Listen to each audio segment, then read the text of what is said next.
Hey everybody, Roar the Lines UK, Matt, Ant and Ash just getting set up here for you. Thank you for everyone joining early, appreciate you guys, and love to hear your thoughts as always, so any questions or anything like that, then get them in, you know what to do. Thank you at the top of the show to X Lost Oceans X, subscribing at tier 1, third month, getting the show off amazingly. Boys, how you doing?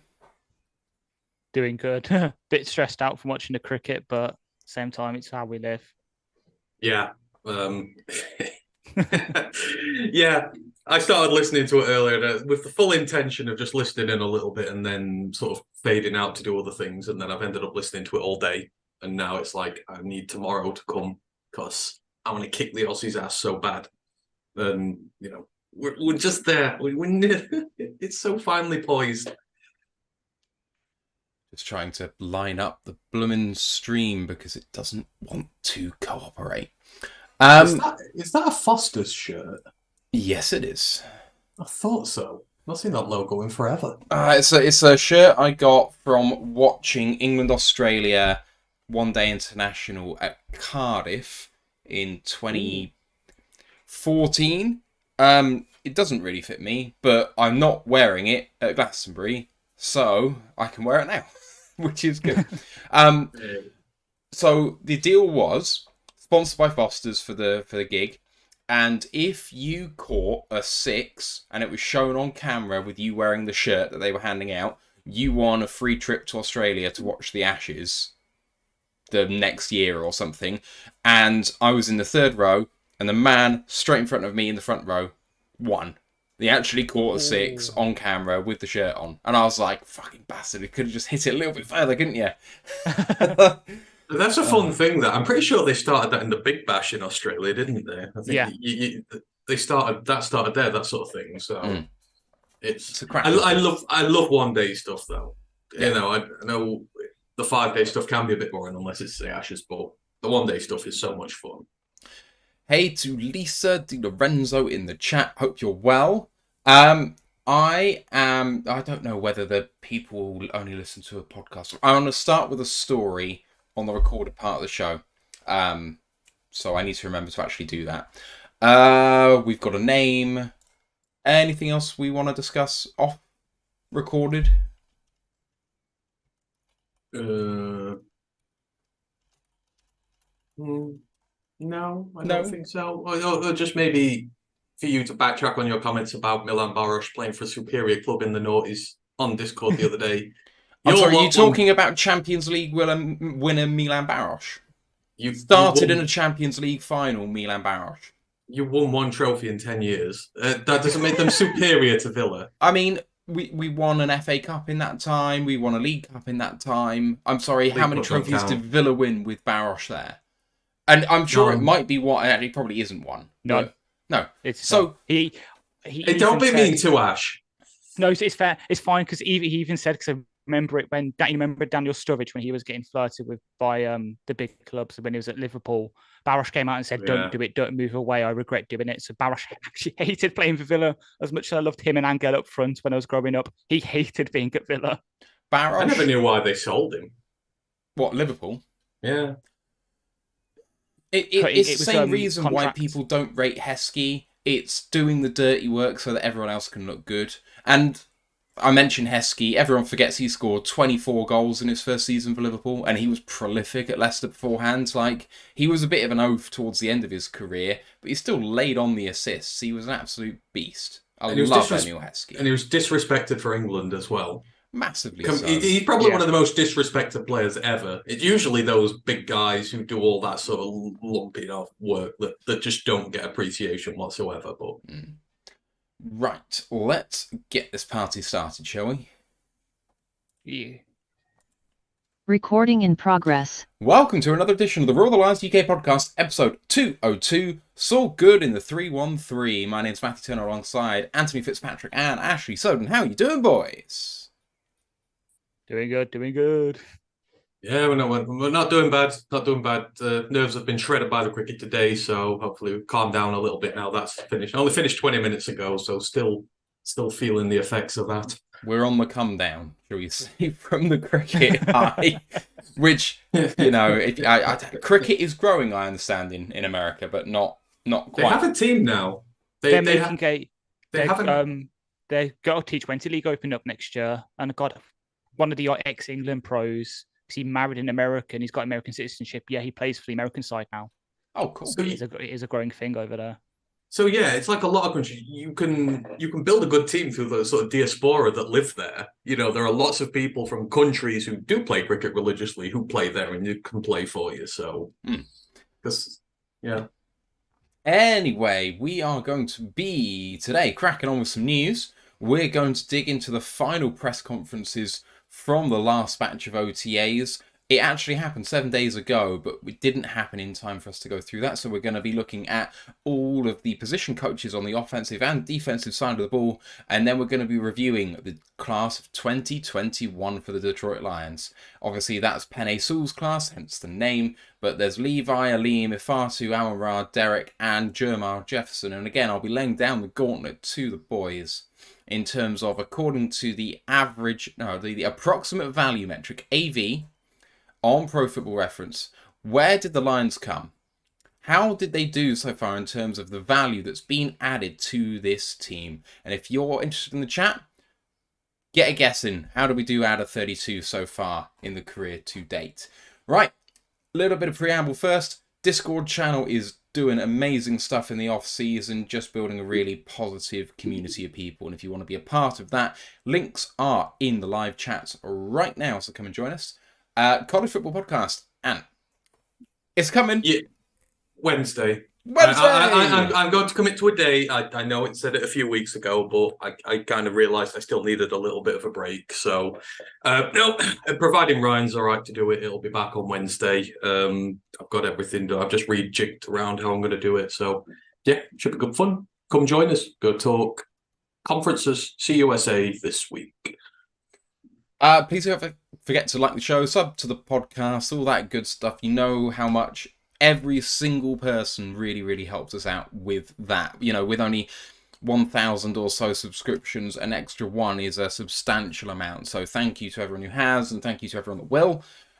Twitch affiliate and YouTube monetized now. So if you are so inclined as to show some appreciation in that way, if you do, we love you all just for being here. Thank you. And there's a feedback form in the YouTube description below. If you've got any thoughts about off-season content, about what we can do to make things better, any thoughts on, I don't know, audio or whatever you like, you can give it to us all there. And before we get into the news, I'm just going to start with a little shout out to someone. I went to a wedding this weekend in Wimbledon. Yes, the Wimbledon with the tennis championships in London.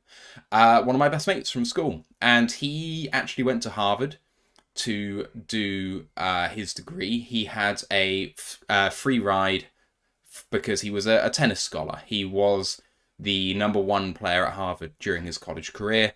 Now he's a member of the All England Tennis Club. I'm actually off his back going to Wimbledon this year in a few weeks' time, so I'm really looking forward to that. But while he was out there, he fell in love with a girl from Chicago. He started working there after college, fell in love with a girl, and got married to her. She is an Iranian American, her dad from Iran. But being from Chicago, when he landed there, and you know, getting all those connections, half the wedding party are from the Illinois, Michigan, Midwest area. Now, Lindsay, the bride, wonderful, lovely person that she is, has told people about us and who we are. And there was one particular person in attendance who has been listening to our show, is a fan, and greeted me as a fan. The first person who's ever done that. Absolutely incredible, like ridiculous to even do it, but partying with him. Vito is his name, from Grand Rapids, obviously quite close to Illinois down there, but that was really, really cool. And actually, you know, obviously there was loads of Bears fans in attendance and people from all around the league. There was a guy from Buffalo who went to college in Northwestern, and he's a big Bills fan, so I was chatting with him a lot, but just, you know, it was great to talk ball and get drunk with some guys. Free bar too, so that really helped. But shout out to Vito. Thank you for listening and helping us out, because it all really does help. So thank you. Let's get into some news. And NFL Films apparently did reach out to the Lions to film a second consecutive season of Hard Knocks in Lions training camp. That's according to Jeremy Reisman from Pride of Detroit. Boys, it would have been fun, but it looks like the Lions had absolutely no interest in doing it again. Maybe it was enough turmoil for one semblance of this team. Well, I mean, Da Vinci did not paint the Mona Lisa twice. There is a reason why, when you create something so special, you don't replicate it. And last year, it was a very special thing. And if you go back and do it again, you're only going to dilute the product you had from last year. And let's face it, we are on to bigger and better things now. We are not a scrub team in the middle of turmoil like we were back then, going through a lot of changes. That's the whole point of Hard Knocks, is to go and see that. We are a team on the up. We don't need it. We're on to bigger and better things now. The Bears need to man up, realise they are a shite team, and go on there and not think that they're too good for it. So, you know, I hope they get on there still and we get to laugh at them this year. Yeah, and we did it last year. I thought the rules were you can't even do it within 5 years of having it anyway, unless you volunteer. And I doubt we would volunteer because you say it's turmoil. Plus, there's this sort of curse going on. I don't believe in curses, but there's too many on the team. Just add another one, because that's where all the teams that have been in Hard Knocks, only a few that have been on there and made the playoffs. And it's just one of them as well, where they've already had a peek behind the curtain once. This year, Ben Johnson will be on there more because he's a rising name. There'll be more James Hughes. All these players that sort of we managed to keep hidden last year, keep behind the curtain, not let people know about until it's too late. This year, they'll be all on show, and it'll be just too much of a reveal, I think. Not gameplay-wise, but just how these players work. So let's say, I don't know, there's a running, let's say, I don't know, Khalil Herbert is going to come up against Jack Campbell when we play them. He'll find out what kind of person he is.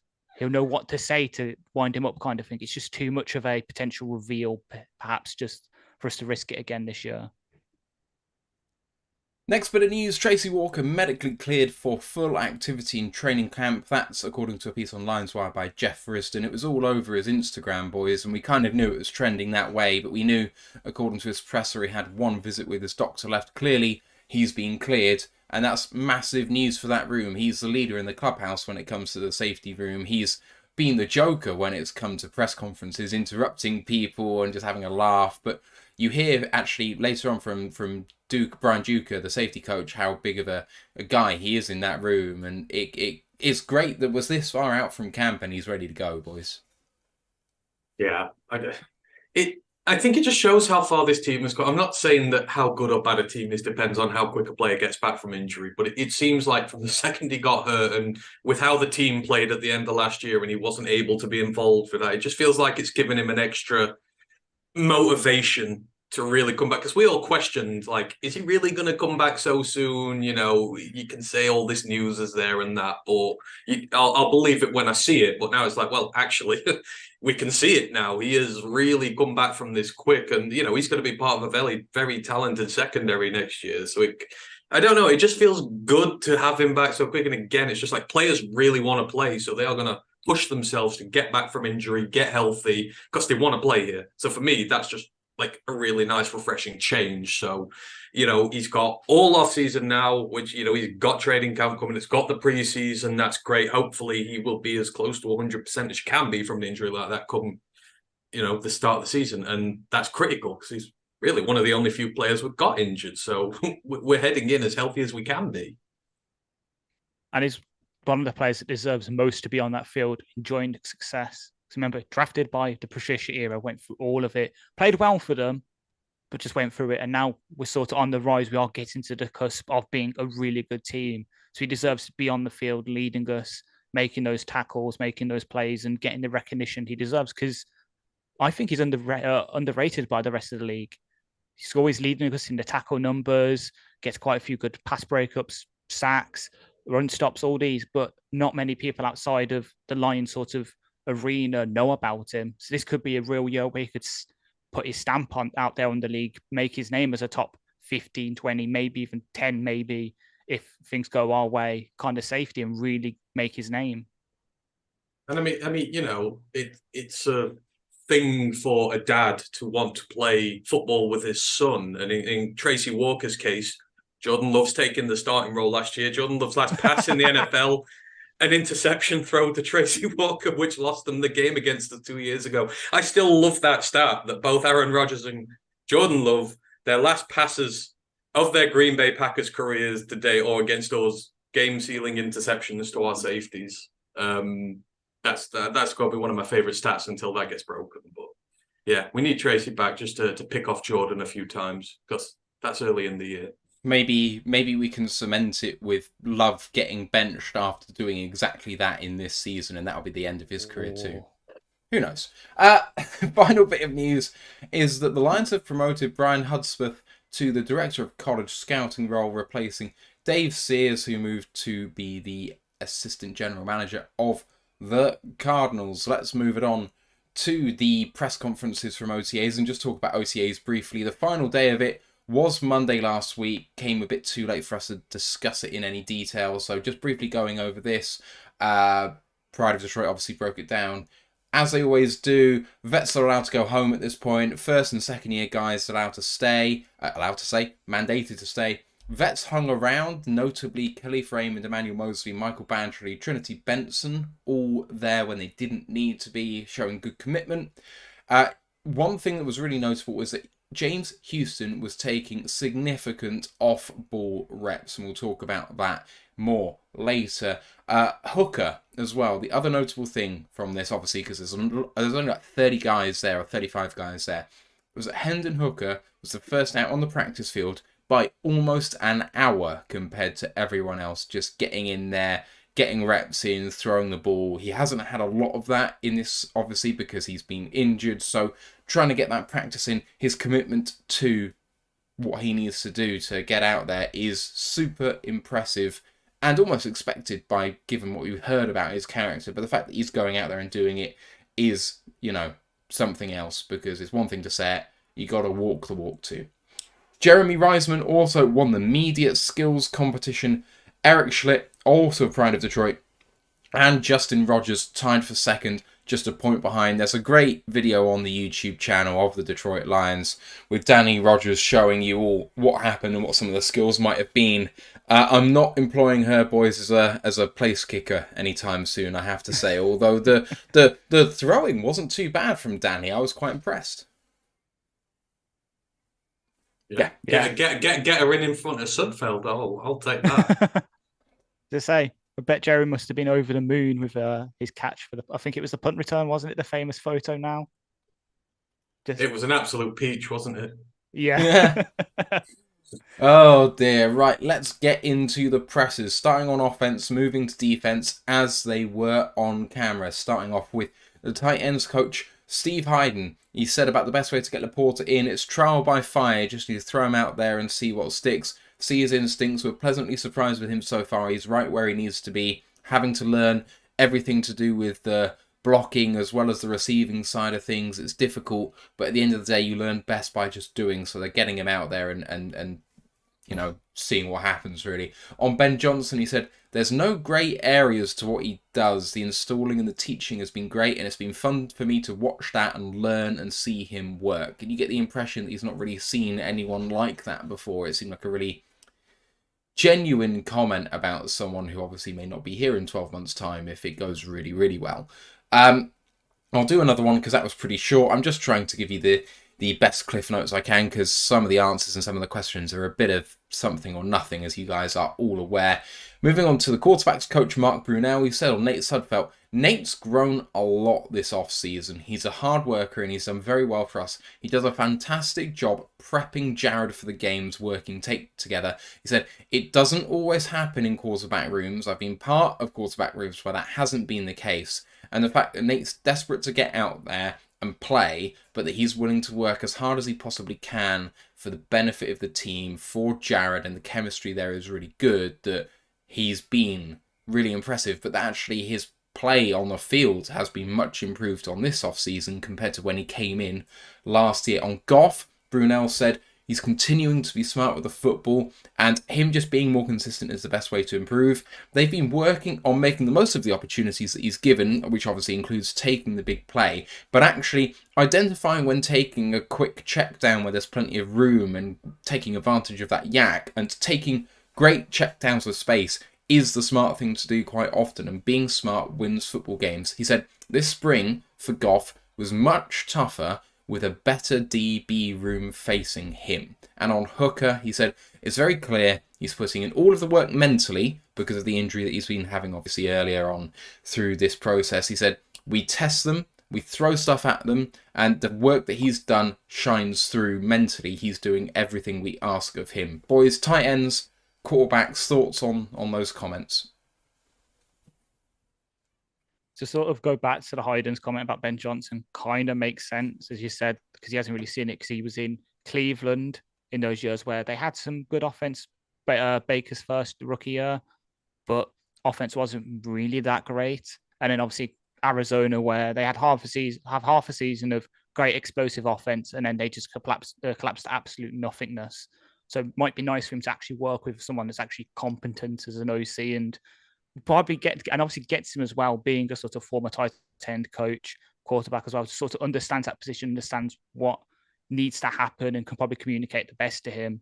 And yeah, with Brunel, great that Sudfeld's a great locker room guy, and he's improving a lot from off season, but it's not hard to improve off an off season where you did nothing for a team. Like even some reps is improvements. We just got to hopefully in preseason he can show us why we're paying him those dollars and want to keep him around, because if he doesn't, as soon as Hooker's healthy, you sort of got to get him ready to go, I think, because while Sudfeld's good as a preparation, do we really need that at this point? We need someone who, if Goff goes down, we need someone that can come in, win us those games, because we're competing this year. We can't suffer having a bad backup, because I don't want our season to fall apart off one injury. So Hayden is a very interesting figure for me with the Lions this year. 12 months ago, when we sort of asked the question about coaches, like who needs to have like a really good year for us for this team to succeed, and I can't remember what the overall thing was, but I remember saying Todd Wash, all that sort of talent and potential on the D-line, which we maybe hadn't necessarily seen as the year went on. I mean, he did a hell of a job with the team last year. It looked so much better than it has in forever and a day, and for that reason, this team was really good. And I was thinking about Hayden the other day. I'm getting vibes. If I was to be asked that question this year about who really needs to shine as a coach this year, who we need to do well, and you think about the talent he's got at his disposal in Laporta and Mitchell, you've got two very underrated, underappreciated tight ends who are really good on their day. They are all-round guys just waiting to be molded into studs. And then you've got the likes of Zylstra and Brock Wright in there as well. I feel like he needs to have a very good year for us. And I like the way he talks about the game. I like the knowledge he has. And I'm hoping that he's able to mold these four guys into something more for this season. Because if we really want to do well, with JMO missing for the start of the season, with the way we use it, it's incredibly critical for our offense. So with him, I just get this.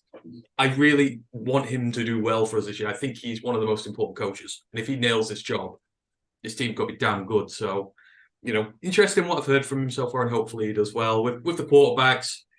I mean, it's nothing that we've not already heard. We know with Goff now. Goff is getting better. It's good to see that it's kind of carrying on. I mean, in OTAs in general, I've seen, we've done everything that I really needed to see from this team. Goff has been steady. He's been getting steadily better since the start. He's just constantly improving. And yeah, it's good. I agree with Ash. Sudfeld, great personalities don't make nothing. We've had a lot of them over the years, and they're just not good football players, and they don't offer much to the team. And thankfully, we've got rid of a lot of those guys now and got actual football players in. So hopefully we still do make some moves there. And it's great to see Hooker playing. I mean, I don't know how close he is, but again, it's a guy who's injured, who seems to be fighting tooth and nail to be ready as quick as he can, because he just 100% wants to be ready for the start of the season, be a part of it. And can't blame him. Culture we're building here. So it's positive to see him getting on so well. So overall, yeah, pretty good. I love the fact that Goff's been tested. In the first year he was here, he was really testing himself coming out of the shit show that was the LA Rams. Second year, last off-season, I think he actually had a really good spring and camp. Chemistry was clearly there with the guys. That carried on through to the season. He started out super hot despite the bad record, and then obviously carried on his good play throughout the season. Yeah, there was an odd game here or there that wasn't great with some INTs, but he still had the lowest number in the league, and you don't do that without being great pretty much all year. I love the fact that I know it's only OTAs, but give a guy a free ride, or like don't test him even at this point. There's a risk that someone, rests on their laurels and thinks, actually maybe I'm there. The fact that these DBs are coming in and challenging him and saying, no, mate, you've got to do better than that. It can only be a motivating tool. And you know what? We can't take too much out of OTAs. It's too early. It's spring. Who cares? But the motivational side of things, the thought in your head of, God, I've got to go back to work and double my efforts because my own defense is going to beat me. That fear's got to be there for Jared. Like, it's going to be sink or swim internally. You've got to go and prove it. And if the competition is there, we're all going to get better for it. So I'm definitely heartened by the quarterbacks coach identifying that the DB room has gotten better. Let's move it on to the assistant head coach and running backs coach, Scotty Montgomery. He said on the running back room, it's great to have two such diverse skill sets at the top of the room. About Gibbs, he said, he's got a lot more on his plate than a normal rookie running back to learn, with all of the wide receiver assignments as well, and about where they're taking from, and about how every route from different alignments does different things, and every alignment has different routes that you can run from those places. So that, along with all the running back stuff, is going to be hard, but he's used to doing that from college. We're going to take care of him, but we're also going to make it hard for him. He said being in that professional style offense in Alabama really helps, especially, learning and doing those reps in camp. He said he's shown that he can learn quickly by changing environment going from Georgia Tech to Alabama, and we're hoping that translates here. He's got great short area quickness and long range speed, and that means that you can turn a 6, 7, or 8 yard gain into a home run. On learning as a coach, he said that actually players help me more than coaches. The coaches have given him the big picture things on where he can maybe grow as a whole, but actually players talking to him about the nuance of how they learn and what they can do better has helped him teach people better. And that was really interesting to me, because you think that it's coaches that bring on coaches, but actually more often than not it's the players teaching the coaches as well as the coaches teaching the players, which I guess when you think about it rings true, but it's not something that you think about particularly. And on the running back 3 battle, he said it's gonna be a slugfest. There's plenty to improve on, but they're all doing a great job between Craig, Mo, and Jamar was the first person he mentioned out of that group, which I thought was noticeable. Ant, what do you make of Scotty and his comments? I mean, it's just the running back room in general this year. I mean, when they say when you meet your soulmate for the first time, you see them and your heart skips a beat and you get that feeling in your chest and you go all fuzzy and tingly and all that. When I see Jahmyr Gibbs and David Montgomery with the ball in their hands running the football, I get that feeling in my chest. I want to see these two play so much this season. Jahmyr Gibbs could be transcendent for this team in the way that he plays, more so than JMO, who I just still can't wait to see either. But him and Monty is just, you watch them play the game, like Jahmyr especially. Just see him motor away from guys who run 4.5 40s and stuff like that. He's gone. He's just got the mental edge over them. He's got the technical edge over them. He's got the athletic edge over them. And this league is going to struggle so hard to contain him once he gets going. I'm not saying there's not going to be a bedding in period. There will be, but my God, he looks special. And I think with Scotty in charge there with him, I think that he's got a great mentor there to learn. Obviously, he's got senior vet to learn from as well, who's still in his prime in Montgomery as well. I get confused with all the Monties in our running back room at the minute. So there's David and Scotty now. But I'm just so excited. I really am. The one part of the team this year, I think if those two get going under his leadership, then Jesus Christ, we'll have one of the best backfields in the league by the end of the year. And I cannot wait to see it. Yeah, and the good thing about him saying that they've got the diverse skill sets, he's used to working with that at the Colts. So Montgomery is the sort of will be the Jonathan Taylor for us, hopefully. Kind of that short yardage, but contact balance, can hit off the runs, but usually does all the dirty inside zone work. Probably tiny, not as good as Jonathan Taylor, but still very good. Still going to be capable. But oh my God, is Gibbs going to be an upgrade on Naheem Hines for him? Because Hines is great as a punt returner and that, can do the receiving work, but could do little more than that. Gibbs will be able to do a lot more for him. And I think Montgomery's just going to have fun, just like how Ben Johnson has fun with scheming up Ahmad-Ra and all the tight ends or wide receivers to do well. Montgomery's going to just be rubbing his hands sometimes, looking at the defense is going to come up against him, thinking, how can we use Montgomery to set up Gibbs? How can we use Gibbs to set up Montgomery? How can we just play around with them? It's going to be like me on Madden, just stick them everywhere, see what happens kind of play.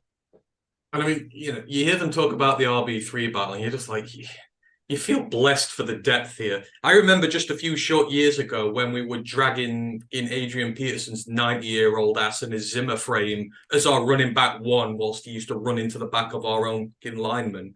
All those guys he's just mentioned at running back 3 would have been better than him when he was here. Far superior to what he would have been at that point. And I get the sentiment, although perhaps I don't necessarily agree. But Adrian Peterson, for us, not in his career, I mean for us, like what he was when he was here, he was useless. I feel like there are much better examples not too far before that, because Peterson at least did score some short yardage touchdowns in there. He wasn't. I know that. I'm not going to rag on him. I've ragged on him like 100 times on this show. I've literally. I'm going to use an ass joke there. I've blunted that joke down to nothing. So nothing like whipping a dead horse, or in Adrian Peterson's case. No, we'll carry on. We'll carry on. I mean, but yeah, the point is that running back. It's like I would take any one of them quite happily, and it's not often you say that about running back 3. You usually don't care, but Mo, Jamar, who I'm emotionally invested in, and of course Craig as well, who I'm emotionally invested in. It's like I hope there's room for all of them. Like, I hope we can, like, sneak some to the practice squad out. We can keep some of them on the 53. And, like I said, Hayden might be an important part of this equation this year, but Monty very well could be as well if he has his influence in that room. Because, again, so many great options. If you get Jamar firing, and if Mo comes in and we know what he can be, I just think the thought of Mo coming in as running back 3 when a defense is gassed and done because Gibbs and Monty have wrecked him, and then you bring in a bell cow bulldozer who's just going to knock over all those tired legs and that. It's just going to be such a potent partnership. So whoever you get, it's going to be great. Moving on to wide receiver coach Antoine Randall L. He spoke first about Marvin Jones Jr. He said he's helping a ton in the room, helping the young guys, translating some of the coach speak into something which actually makes relevance to them, talking about how not everyone learns in the same way, and there's some who get it and some who just don't the first time around. And Marvin's coming in and basically being like a coach in the room, which is really nice to hear. He said he's been an absolute delight to have in there. He said on JMO, be who you are, trust us, lean on us. He's coming along, getting better, and we're going to need him this season. It's 17 games long, and he's only out for 6. Before and after practice, we're working on the little things. He knows how to catch, but it's about doing things like tucking the ball in the right way, doing it on the right arm compared to where a defender is compared to him. That sort of thing, reading coverages, getting his timing right, understanding the development of routes and the development of coverages. He said his route running this offseason has definitely improved. On Antoine Green, he said he's been doing some great stuff in terms of picking up the offense and learning from all the alignments and about why we do things and how we do things. A short amount there, boys, but can't be understated the impact that Marvin's going to have in that room as a vet, because even with people like Josh Reynolds, he's still actually not as experienced as some of the more tenured players in that room. Marvin's going in there. I don't think it'll be long until he's the Antoine Randall somewhere else. Yeah, I can completely see that. And there I hazard a guess, he could do it here. He loves the city. Wife's obviously got that cake shop, which is on our itinerary for next year. We are 100% going on, forcing us to. But he does it already. I remember on the POD cast, I was saying about in the sort of presser he had, he's always open to taking the young guys under his arm. He's doing it with JMO. He's going to be doing it with Amon-Ra and that. He's just the perfect sort of player coach. What Michael Brockers was supposed to be on that D-line, that's what Marvin is for us already. And he's only been back here a couple of months. He's already doing a lot. And yeah, on JMO, I think that's what his JMO just needs, sort of someone just to trust him, show him the little things, but still encourage him that he can do it. It is the things about learning how to tuck the ball away after catch instead of dropping it, learning to just those little minute things, because he has all the physical talent in the world, as we know. It's just it's the mental things, as I say, learning to suck it the right way, reading coverage. So when he's going up against his own, he knows how to perfectly find those gaps, sort of sit in them.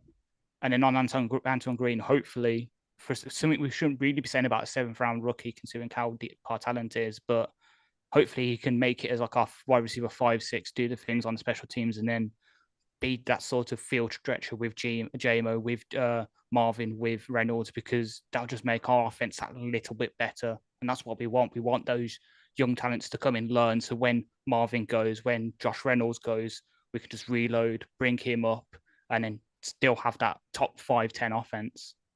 You know what? I actually, people are knocking this team. Well, not our fans, but teams fans outside of our own fan base are knocking this team's wide receiver core. It's younger. It doesn't have the established, big wide receiver one like DJ Chark this year, even though it's debatable whether he was last year. But I actually like the thought of Antoine having a younger core this year, because you look at how he's been since he come here. He does better at developing the younger guys, for me, because he gets to mold them kind of the way he wants to. You only have to look at Amon-Ra and what he's done for him and his career. And of course, Amon-Ra's work ethic and everything is a big part behind that. But you can't downplay what Antoine does for his development there. And then you look at other guys. Like you said, Reynolds and Raymond are not the oldest. They've come here, and both of them are to the point now where you actually kind of genuinely do care about them a bit. And it's like before, they were just, they're players in there, but they've developed. Even Tom Kennedy, I can stand on this team now. And there would never have been a day and age when I'd have said that, because he sort of got his hooks into him and been able to develop him. So with Antoine Green, I'd fully expect him to take a Cephas-like route onto this team, hopefully avoid the injuries. And I'd rather have Antoine developing these younger guys on here. Like I said, you've got the perfect vet you want in there in Marvin, who will lead by example. You'll have JMO back after a while. But yeah, I again, quite excited by this. A lot of people on the outside don't think our wide receivers are going to be great. I think they will be, because I think they're in the right position. Again, I like to build these young guys up, because as Ash says, then we build sustainably for the future at long term. And we're still stacked at running back and tight end. We can kind of get away with it as well. So, but I'm looking forward to seeing them all this year. But I think Antoine Green could be sneaky good. I just remember he's the only true deep threat you have on this team in terms of being a straight out down the field deep threat. And I think they will find a space for him early to come in and be able to do some damage and, be good depth for this team as they go on. Moving on to the final offensive guy, everyone's favourite coach, offensive line coach, Hank Fraley. He said, everyone's played a little faster this spring. The communication seems to be smoother, and that comes from having a load of vets in that room who've been there and done that. On Decker, he said he's in great shape mentally, physically. He said he leads by example and just kind of growing into that mentor for other people by just doing it and just being that guy. It was nice to hear him talk about Decker, because he doesn't get enough love. On Max Percher, he said it's not all natural still yet. He's only had a couple of years with the Rams, but we're testing him and he's learning and doing well. And Colby Sorsdal, he said the real learning curve for him is going to be on the stunts and when you're on an island, because he's worked in blocking tandem before at tackle at William and Mary with tight ends. So moving into guard and working in tandem with a tackle is not going to be alien to him, but doing stunts where he's pulling or when he's on an island, having to find the linebacker, is going to be something where he's going to have to learn, because that's going to come a lot more quickly than it does at college. And on Frank Ragnow, he said he's becoming more of a vocal leader. He's teaching on the field. He's motivated despite his injury and despite the lack of reps that he's had, and he's got a mindset that's really impressive. He's tough mentally and physically. And apologies for the slight issue with the frame rate. I have got an issue here. I can't lower the output rate, Dan. Unfortunately, it is on the minimum already, so hopefully it will just sort itself out shortly. Yeah, it is struggling, but we're still recording on the audio show, so I'm just going to carry on and hopefully everyone will catch up with us. That's it for Hank, talking about Decker, Percher, Sorsdal, and Frank. What do you make of it, boys? So, I love Hank Fraley to death. I think he's one of the best O-line coaches in the league, and I trust him to develop pretty much anybody he's got his hands on. But you listen to him talking, I'm just like, we said this when we were doing, it was a couple of weeks ago, whatever, we were talking about the O-line and its depth specifically. And I think somewhere in there, he talks very positive about how everything is going well and that, but I think there's a little part of him that would want more talent in there, because at the minute, in some of these positions, I'll say it again, it's like choosing between clap and gonorrhea as to what you want as your backup. Here, it's just, that's how bad some of the depth is on this line. It's poor. And I would like him to have more talent to work with. I have no doubt that Kobe Sawstall will be a good player at the next level. I think he fits this team very well, but it's going to take time. And in the meanwhile, we need to keep being able to put a line out there that can suffer a bit of damage and still keep going. And we've seen. But I think it's just about this O-line setup. Obviously, we've all heard from Eric about how the O-line setup. So every year you kind of need to add like one person to sort of keep it going. So this year it's Kobe Sawstall. Hopefully next year it'll be a tackle, because as well, we've got Decker. I know we've got Decker, we've got Saul, but as Answer eloquently put it, Matt Nelson, Darren Paolo, being at Eze, do they really like? I want if he's starting, and then put Glasgow in as the right guard, because I do not trust Nelson or Darren Paolo anymore. The only time I ever trust Matt Nelson from now on is going to be when we play Khalil Mack, because he seems to be the only edge defender we can shut down. And luckily for him, we do play the Chargers this year, so at least he's going to have one good game, hopefully. But yeah, we just need a tiny bit more talent infusion there, because once we get past that top 5, 6, it's really sparse, unfortunately. It's good to hear that Frank's still going, despite basically having a toe that's dying on him. Decker being a leader, well, that's what we expect from someone who's a sort of veteran. He's been here since day dot, basically, and it's good to hear him leading. And then Persha, well, it's just a swing and a miss. We all know the international program, it's a nice idea, but it doesn't really succeed. It's going to be a nice practice squad player to sort of train up for someone else, but is it really going to work out? I don't know. So don't really care about him. It's more about Solsdale, Frank, and Decker for me. Those are the main ones I took from that presser. I mean, for me, call me crazy, I'm really happy with the O-line depth. I think that these guys actually can come in here and do a job. When you have a look at how teams are constructed, when you have a look at how much depth every single team has out there, there is almost no team that is okay with what they have at swing tackle. Pretty much no one has a good tackle 3. Packers, Eagles, yeah.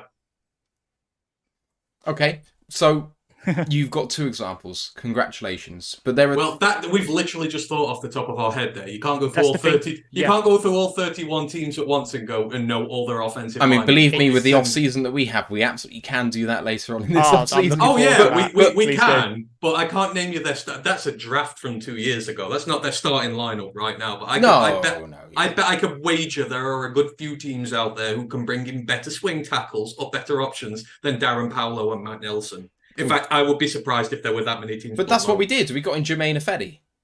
Genuinely, I know you don't like him, but he is better than those 2 people.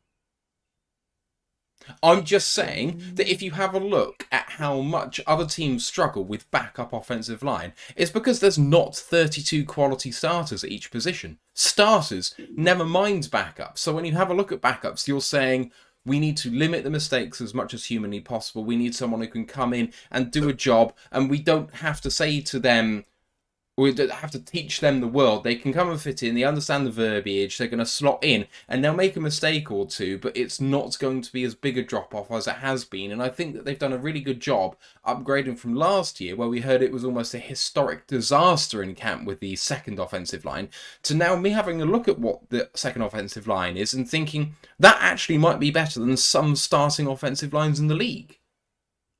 Oh, come back me up here, Ash. I mean, that's... I defy you. So come on, sir. I defy you.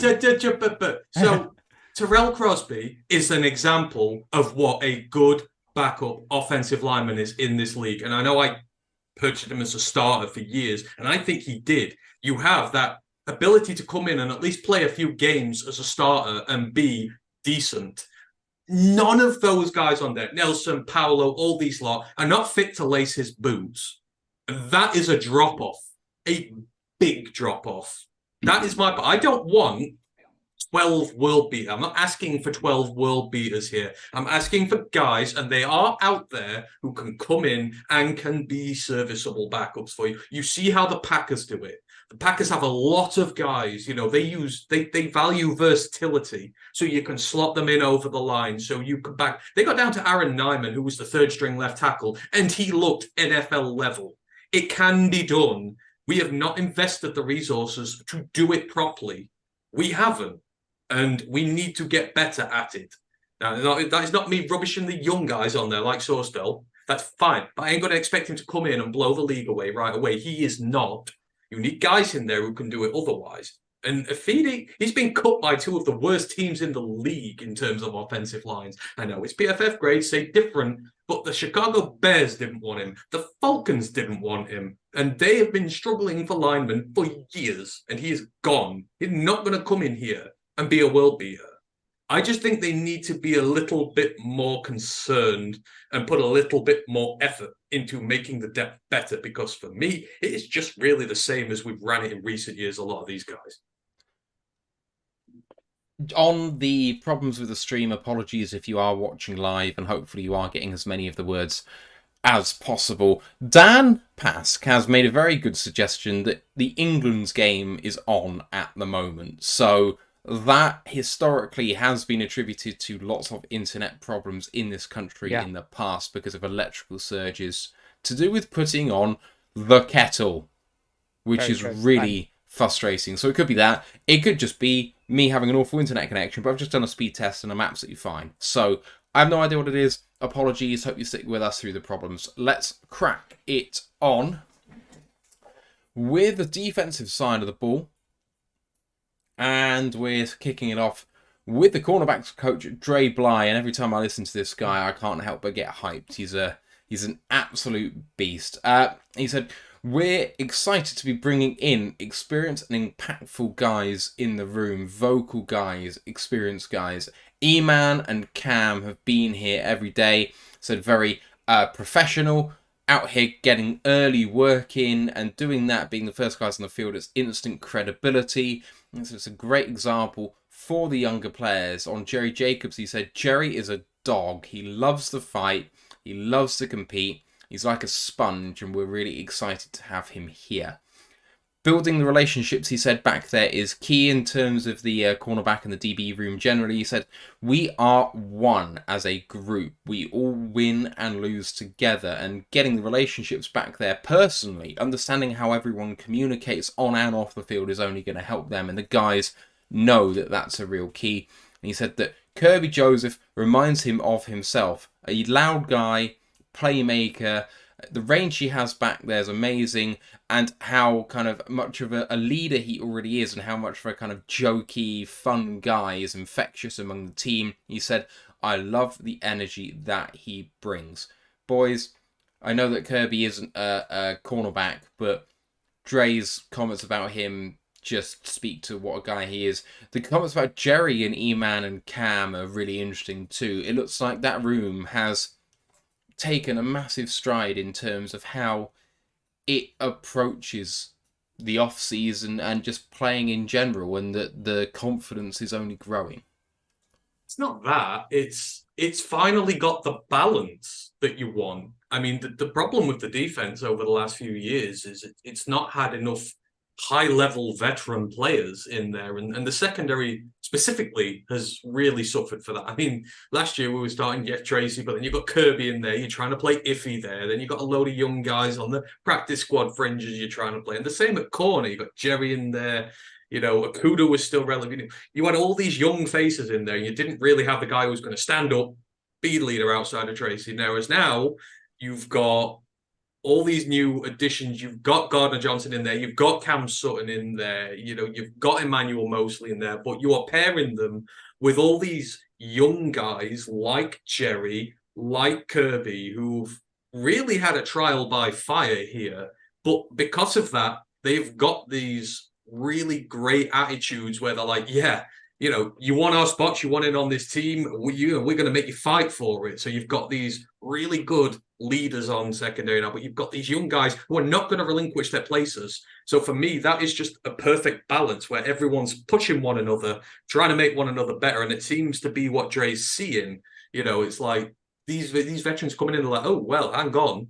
You know, I'm going to have to play my tail off here if I want to play it. And likewise, but that is what breeds high levels of success. All these guys pushing one another. And that's kind of what I get from this is hopefully if this clicks, you've got so many potential game changers back there. And they are all going to be working their tails off to be king of the castle in a good way. So, you know, again, another exciting part of this team to look forward to next year.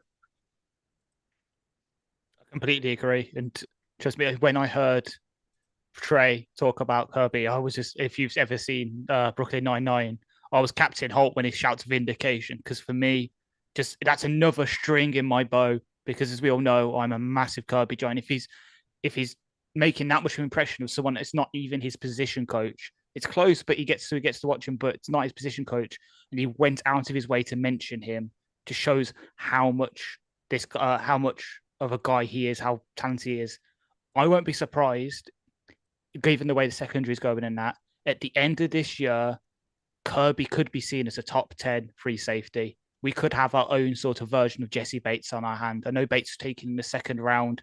We took Kirby in the third, but this is a guy who wasn't really heralded in the draft, had some skills at a college at safety, but wasn't really seen, comes in, balls out on an ascending defense and makes his name. Kirby could be that for us. And as Ant says, we've got the veterans now.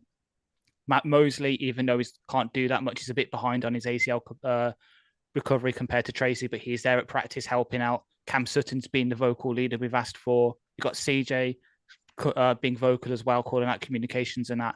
Everything's coming together for that secondary to really, really ball out this year. So it's not, if not, then something's gone wrong. And we really have to look at the coaching staff, unfortunately, because there's all the pieces there now. They've just got to put the jigsaw puzzle together and let's look at the nice picture it makes. 3 more to go. Defensive line coach John Scott Jr. next up. He said, violence comes from teaching the striking and the technique. He said, when you're playing fast and with that good technique, it's an amazing thing. It will never cross the line, but it is violent out there. He said on Aleem McNeil, he's been really impressive. The investment that he's put into his body, he looks different, he looks fast, and everyone's taken notice of that. On run defense, he said he thinks he's got enough big guys on the team right now to plug the gaps and stop the run, in reference to a question specifically on that. On Broderick Martin, he said he learns very well, he listens and soaks it in. He said all the guys in the room are really trying to help him out on the nuances of learning everything technique-wise, which is really good to hear. On James Houston, he said, we want to make him a complete player, and he's done really well on the defensive line side of things by learning how to set the edge better, as well as just developing his pass rush technique. And on Levi Onwuzurike, he said, he's out here doing what we ask of him. He's working his tail off within the confines of what our medical staff are telling us he's capable of, but he's doing everything he can out there. Boys, John Scott Jr. is a really charismatic coach. I've never really seen him speak before, and apart from like kind of the introductory presser he did, now that he's been with the guys a bit more, he's learned who they are a bit, because I think he was a bit more like, I don't really know these guys yet, so I'm not going to comment. Now he is, and talking about what he can do with these guys, it seems like he's high on this group, but he's just an infectious personality in a group of really infectious coaches. And it comes from a successful system, you know, that has bona fide track record of producing talent, of, you know, developing young guys. And again, that D-line is very young in the grand scheme of things. Even Aleem's only a third-year guy. So, you know, you don't really get, you know, outside of Romeo and Charles, got tons of veterans in there. Well, they're still young. So, you know, it's great that he's going to have a lot of young potential to work with there. I mean, in response to the answers, it's everything you want to hear about the players. Now, obviously, what you hear and what happens are two completely different things, but it's very promising, all the updates that he's given. And again, that's another one of those rooms where there's a lot of depth now all of a sudden, and there's going to be a lot of guys pushing one another for spots. So hopefully, it just keeps raising the standards, and anyone who wants a spot on that D line is going to have to play out their damn mind to get one. So yeah, I loved the hire of him when we got him. As I said, we should go into college football for a good D line coach, and you got one of the best there. So as for Levi, I'm going to hitch my flag. I so desperately want him to succeed. And I'm seeing him a little bit more now. I'm going to go all in on him and say that he will do something here this year. I want him to, and I just think that something will happen within this year. There's no one I'm rooting harder for, and it seems like he is making tangible progress at the minute. He might not be ready for the start, but we need him. So I think he just might do it. I think I'm seeing enough positive things that he will do something for this team this year. I don't want to follow that up because I don't have that optimism. I've seen some of the videos coming out, and the guy's not flexible at all. Like I don't know a lot about flexibility myself. I'm not a yogi. I can't bend over and touch my toes, but you need to be flexible when you're playing D-line because you're absorbing that impact. Your body needs to be able to take it. He can't. From what I've seen of the warm-ups and that, he doesn't have that flexibility, and it's a bit worrying. I wish, obviously we'll come on to it later because he's going to be in our the draft class we're going to be recapping here, but he had all the promise in the world. Unfortunately, it's just injuries that derailed him. But it's nice to hear about, as you said, it's nice to hear about everyone else. Aleem looking fast. I know you can't really take much from OTAs because there's no pads, but him being faster and wowing everyone. All the players helping Broderick because he's a big guy. He will need pointers on his leverage and his technique because he's a big guy, and it's easy for guys like him to sort of overreach and lose his leverage on players. It's useful. It's nice to hear them sort of taking under his wing and helping him, both Aleem and Bugs. And then, to reference your tweet from a couple of days ago, and this edge room is deep now. We've got 7 guys who should all make the team. And if one doesn't, then they're going to get snapped up in an instant. We've got a good 3-string rotation at edge. We've got Houston, who absolutely balled out last year and is having more put on his plate because he played that well.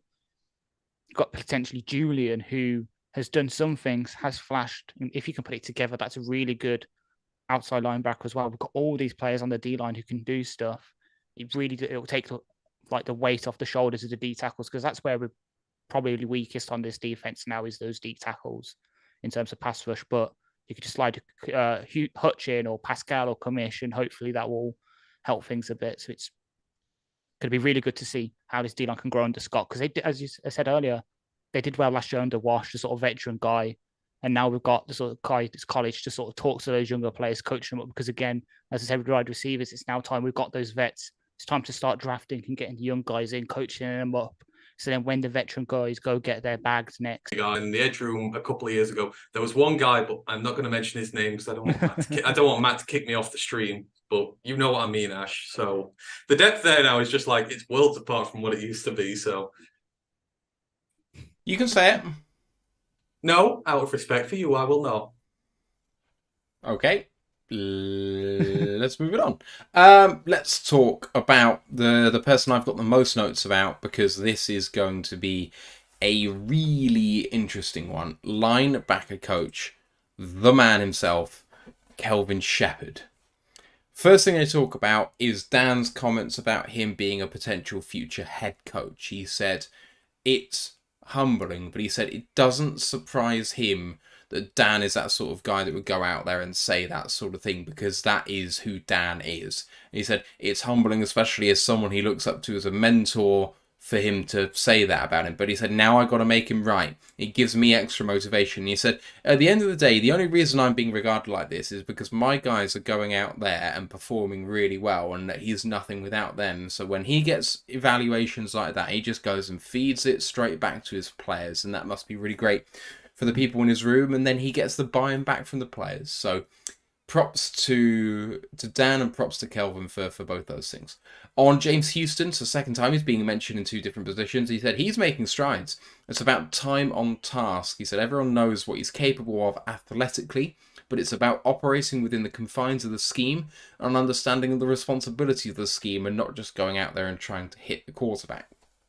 On Derek Barnes, he said, I'm sure Derek won't mind me saying this, but he said Derek was one of the first players to text me after Jack Campbell was drafted this year. He said all players want generally is clarity, and that's what they always try and provide there. It's always an open communication. He said, we are always just going to play the best players. He said here, if Jack isn't in the top 2 or 3 linebackers, he ain't going to start until he develops. He said, no one can tell me who's going to be the starters yet because we haven't put pads on, and you can look back to last year to see just how much that's true.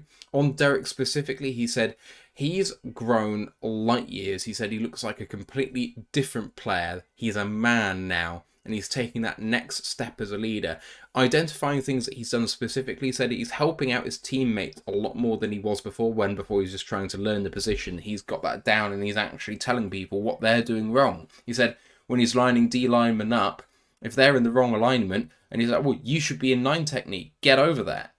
It's really interesting to hear, because we've heard ad nauseum in this off-season bit that Derek Barnes has been the most improved player out there, and I think that's been met with a degree of skepticism. So hearing even one example of what exactly Derek is doing out there is really, really interesting to me personally. On Anzalone, he said, you could really tell the difference last year between him being on the field and off the field. It's like having a coach out there. He said, I'm so thrilled. And then he said, literally thrilled to have him back for the multiple things that he can do on defense. And the multiple word was stressed. I'm wondering if that is alluding to the potential transition to the will role that we've all talked about. And on Jack Campbell, he said he's a very smart player. But then he said in Iowa, there were only about 5 or 6 different coverages that he was asked to do. But here, it's very different, and there's a lot more to learn. He's taking it on and learning it well, but he needs to learn it all and be able to execute absolutely everything. He said, if he isn't the opening day starter, that's fine, because it's going to be other guys executing better rather than Jack not getting there yet. And, that could be a thinly veiled warning to Jack that he isn't going to start.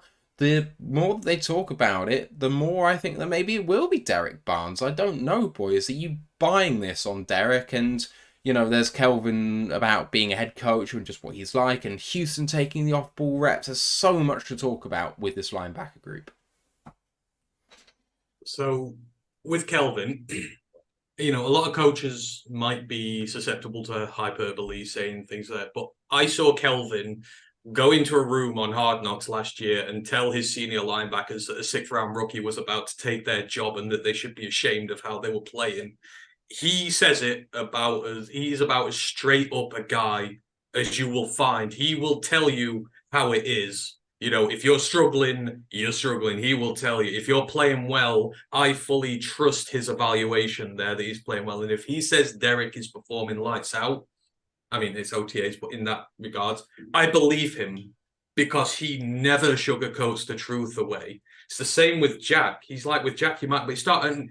I actually feel a sense of vindication here because a few weeks ago when I said I would take Rodrigo as starter over Jack right now, this is why. Because Rodrigo has earned his stripes here. He's learned all these coverages he talks about, all the plays they run. Rodrigo has gone into a camp, learnt them, gone onto the field and executed them and earned his starting position on this team. Just because Jack Campbell is a 1st-round pick, I don't want Rodrigo to lose his place. The only way I want him to lose his place is if Campbell goes into camp and kicks his ass. That's how I would want it to be done. In that case, I would have no problem with that whatsoever. And it's great to see that Kelvin thinks exactly the same. Just because he's a 1st-round pick does not mean he's getting in the team in front of anybody. And if he is not ready to start, they will not start him. And the guys who have earned it have earned it. So I'm really happy to see that he has the same sort of thought process there, which is great. But I trust every single word he says more than any other coach on this team. Not that I don't trust the other coaches, but I know Kelvin says it how it is. If he says something, I believe it because I know he's telling the truth. Yeah, I can kind of agree. Like, I know Rodrigo's been repping with the twos in camp.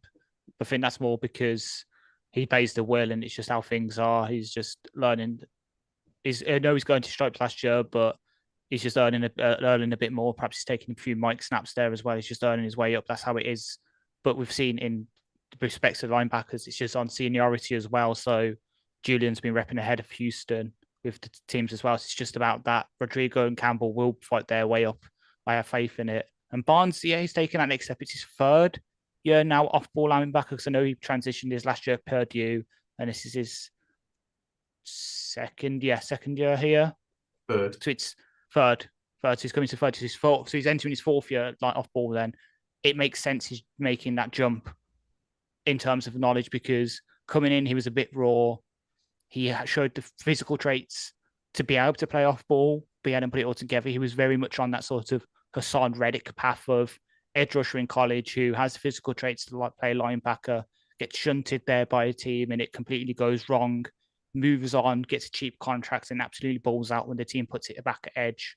Hopefully this is him sort of that switch flicking on in his head, him finally understanding the position and then be able to make the body do what it needs to do in the certain things. So I have faith he can contribute.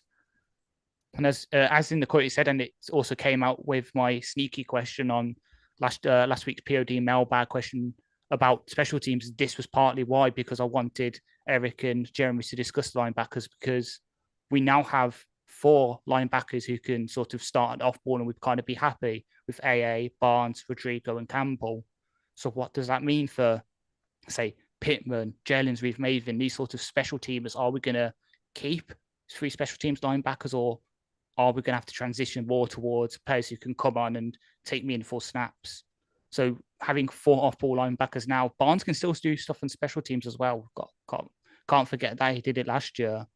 So just being able to have this depth at linebacker now, which is one of the hardest positions and the most maligned on defenses with what they have to do. It's quite nice to have those 4. And on Houston as well, it just makes sense. I know they tried it last year with the off-ball linebacker wasn't working. So just made him focus on edge. Now it is time to expand his rollout because right now all he really is, unfortunately, is like a sub-package guy. But if we can develop the run defense, get a bit of coverage in there, there's a guy you can play in all 3 downs potentially in Houston. You just got to get that off-ball linebacker stuff into his head fully and get him to sort of restrain himself on run defense because he can overrun a bit sometimes on that with the eagerness to get to the quarterback, and it does allow some gaps on run defense. Just get that worked out, and there's a potential 3-down starter at the rush linebacker spot for us for years to come. It would be incredible to have Houston be that guy. I mean, if you think that potentially you can have 4-2 out there with Houston as the overhang guy. Now, traditionally, that is going to be a blitzer. But if he's adept in coverage and adept at blitzing, he can hold an edge if he has to, as well as do pass rush, and he can hang in coverage or take on blocks in the run game and fill a gap. That's just that's a linebacker. That ain't no jack. That's just a proper linebacker who can do it all. That could be a sort of, well, I mean, Micah Parsons can't do all of that. I'm not saying he's going to be that sort of level of guy. I don't mean to suggest that. But, I'm just saying that is the absolute ceiling of what anyone can do at linebacker. Now, is he going to get there? I don't know. I was pretty happy with the edge player he was last year. If he can stop the run from that position, I'll be perfectly happy running with him as just that overhang guy. But if he can hang in coverage too, I mean, what a tantalizing prospect that is. You forget he has years of experience of this in college. He played linebacker for years. No, I didn't really play, but trained there, learned the position. So that's true. It's memory. It's memory that comes with. Obviously, you've got to refine it, but there is an understanding. You spent years learning mentally the aspects of playing that, which is why when you drafted him, you're like, you can use him outside of it. You can do these things with him because he's done both. I mean, if anything, the edge work for 1 year there is ridiculously good. I mean, he's learned that. He's taken like a duck to water to that. So the possibilities are endless. He could probably be what we wanted Julian Aquara to be, but much, much, much better So I think it does not surprise me that he's moved. I think it was said best, though, I think it was last week by someone who was saying, basically, edge players don't have to think about shit. Go out there, beat your man, hit the quarterback. Whereas on the off-ball position, you've got to be thinking about doing that, as well as, where's my assignment? Who am I manned up against? Or what zone am I filling? And what's the offense telling me about the coverage? And blah, and blah, and blah, and blah. Like, it's just so much more of a complex position that you have a look at the 2 or 3 years experience he has at off-ball and the 1 year he has on ball.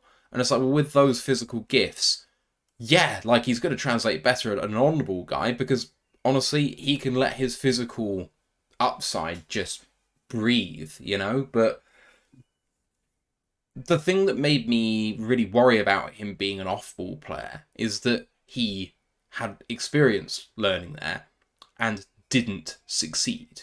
Like, the reason he went on the ball is because he wasn't good enough off it. And maybe that was just down to coaching. And actually, we know that potentially the coaching he received for the first years of his career was potentially not the best he could have had. So maybe it's just laid at the feet of his coaches and he can get there. I will wait to see it and still think that we have one of the better overhang guys that we could potentially have in the league if he comes and just replicates what he did last year with a few more reps. Double the number of reps. Get me to 300 reps and let's see if he can get 10 sacks in 300 reps or 15 sacks. Like, that would be a ridiculous return, and I'll take that, and anything else is a positive. Big Airy said, who is the Lions coverage linebacker? Oh, right now, it'd probably be the best one. Probably be Jennings with Maven. Is it not Anzalone? Anzalone is okay, but Raves Maven's got that side to side. That's why, remember when we had him on defense 2 years ago, that's why he was there. He was getting those sort of coverage snaps. That's what we had board for last year. Anzalone can do everything, but it's sort of like a jack of all trades, master of none. Right now, Reeves Maben is the sort of master coverage backup, but that's what we're hoping Campbell can turn into with his side-to-side stuff. Yeah, you have to wait till training camp to see who they are favouring in that role. Because I think at the minute, like Ash says, it's a coin toss. You have the guys you've either used in the past or the guys you've drafted or brought in to do that role, but we've not seen them do it yet. So, yeah, it's... Cool Down Rat suggested Branch, which I really like. That's a shout. Let's move it on to the safety coach, Brian Duker, the final one. And he said there's a lot more competition in the room at every position. And in my head, I was like, well, there's only 2, but okay. There's 4. 4 positions. 2 starting shell safeties, the slot hybrid corner, and then the branch, what I'm going to call the branch role, which is your sort of dime linebacker. Fair. I don't know why I count them as corners more than safeties, but I guess they are coming under the umbrella of the safety room. Fair play. Duker said, I like people being themselves and I actively encourage it. He said, vets get things faster. They recognize things when you talk about them more quickly and they key up. They know exactly what they're looking for so quickly when you talk about it. On Branch, then, as a rookie, he said he's done a really good job picking things up. He moves great, tackles fantastic, and he's very instinctual. He said, we're just trying to get the best 11 guys out there on defense, and the versatility of the guys they've brought in allows them to just put the best guys out there regardless of position and be flexible in the system. On Kirby, he said, the confidence has grown, the thinking isn't happening as much, so he's playing much faster than he did last season. Short and sweet with the cliff notes from Brian, but impactful, I think, boys, about Branch, about Kirby, and about the versatility of the room, because famously, we have brought in 2 of those guys who are very versatile in Branch and CJ, GJ, and, Kirby and Tracy can also be very versatile pieces, and Fatu Melifonwu obviously has some versatility too. So in all of those people, you've got people who can fill multiple roles, and we might see more than 2 of them, more than 3 of them on the field at once. Yeah, it's one of the things I've been dreaming about is how to get all these safeties onto the field at the same time. Having Kirby and Tracy as your sort of traditional safeties, as I said, CJ, GJ is your sort of slot hybrid corner, but then on the sort of against 11 personnel on third down where you're scared, like 3rd and 1, you're scared to come in a draw. You could then have Branch as that sort of dime linebacker role where he's on sort of the overhang and he can blitz and do run fits if you need to. But if the back goes out and runs a real route, you can carry them as well. So being able to go from last year where we were scared about who do we have behind Tracy to now having 4 guys you'll be happy having on the field at the same time doing different things is a great improvement. And again, the stuff on Kirby is just making me so happy because that's my guy and I'm happy to see him succeed. And Duke got a bit of an unfair lot, I thought, last year, having to sort of take over the whole DB room after Pleasant went. So now being sort of rewarded with a bit more talent in his safety room and being trusted to have a CJ, DJ, have Walker come back, have Kirby help him go in and look after Branch as well. I think he's going to do really well this year.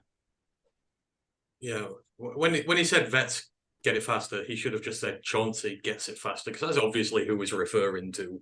I mean, Chauncey's probably the most intelligent of the lot of them, given that he's done it at a high level at the NFL level and got to Super Bowl and all that jazz. I can imagine that he soaks up his schemes like a sponge, and that probably just like goes around to everyone else in that room with him, specifically Branch.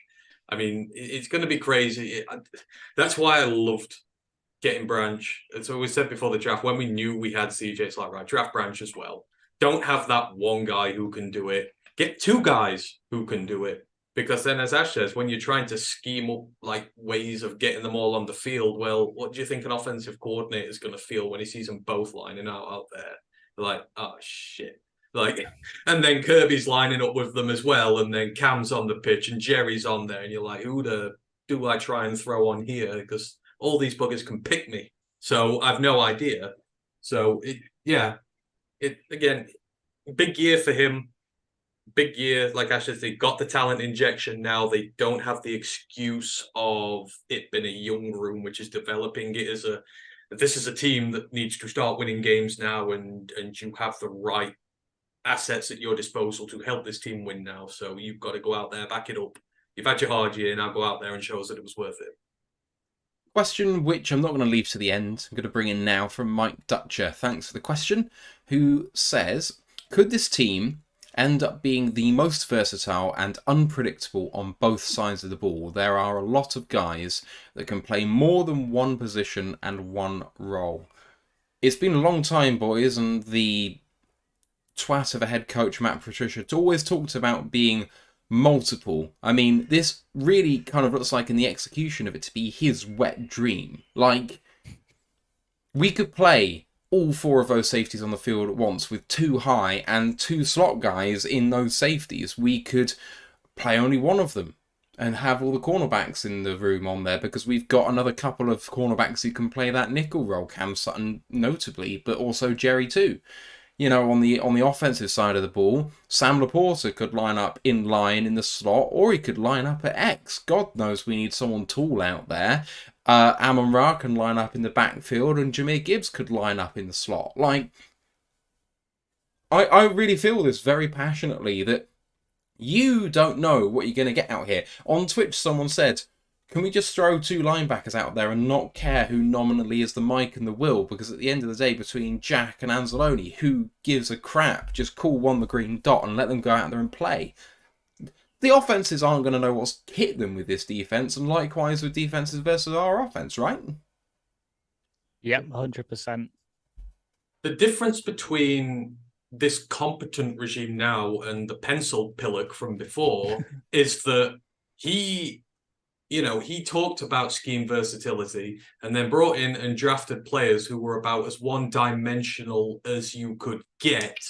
You think Jelani Tavai, I mean, I look, me and you, Tavai fans, but he was so limited in what he could do as a linebacker, and you have to use him so specifically. And then he's like, you know what? I'm going to use you in a scheme versatile role. I'm going to have you doing everything, and let's see how you do that. You look at the running back room again, like guys like Peterson and that. He wants his team to be diverse. All he can do is run the football up the gut for 2 yards. You look at the, guys he brought in on defense, like big ones, like Flowers upbringing, not very versatile in the way he plays. Jamie Collins, completely like dimensional in the way that he plays.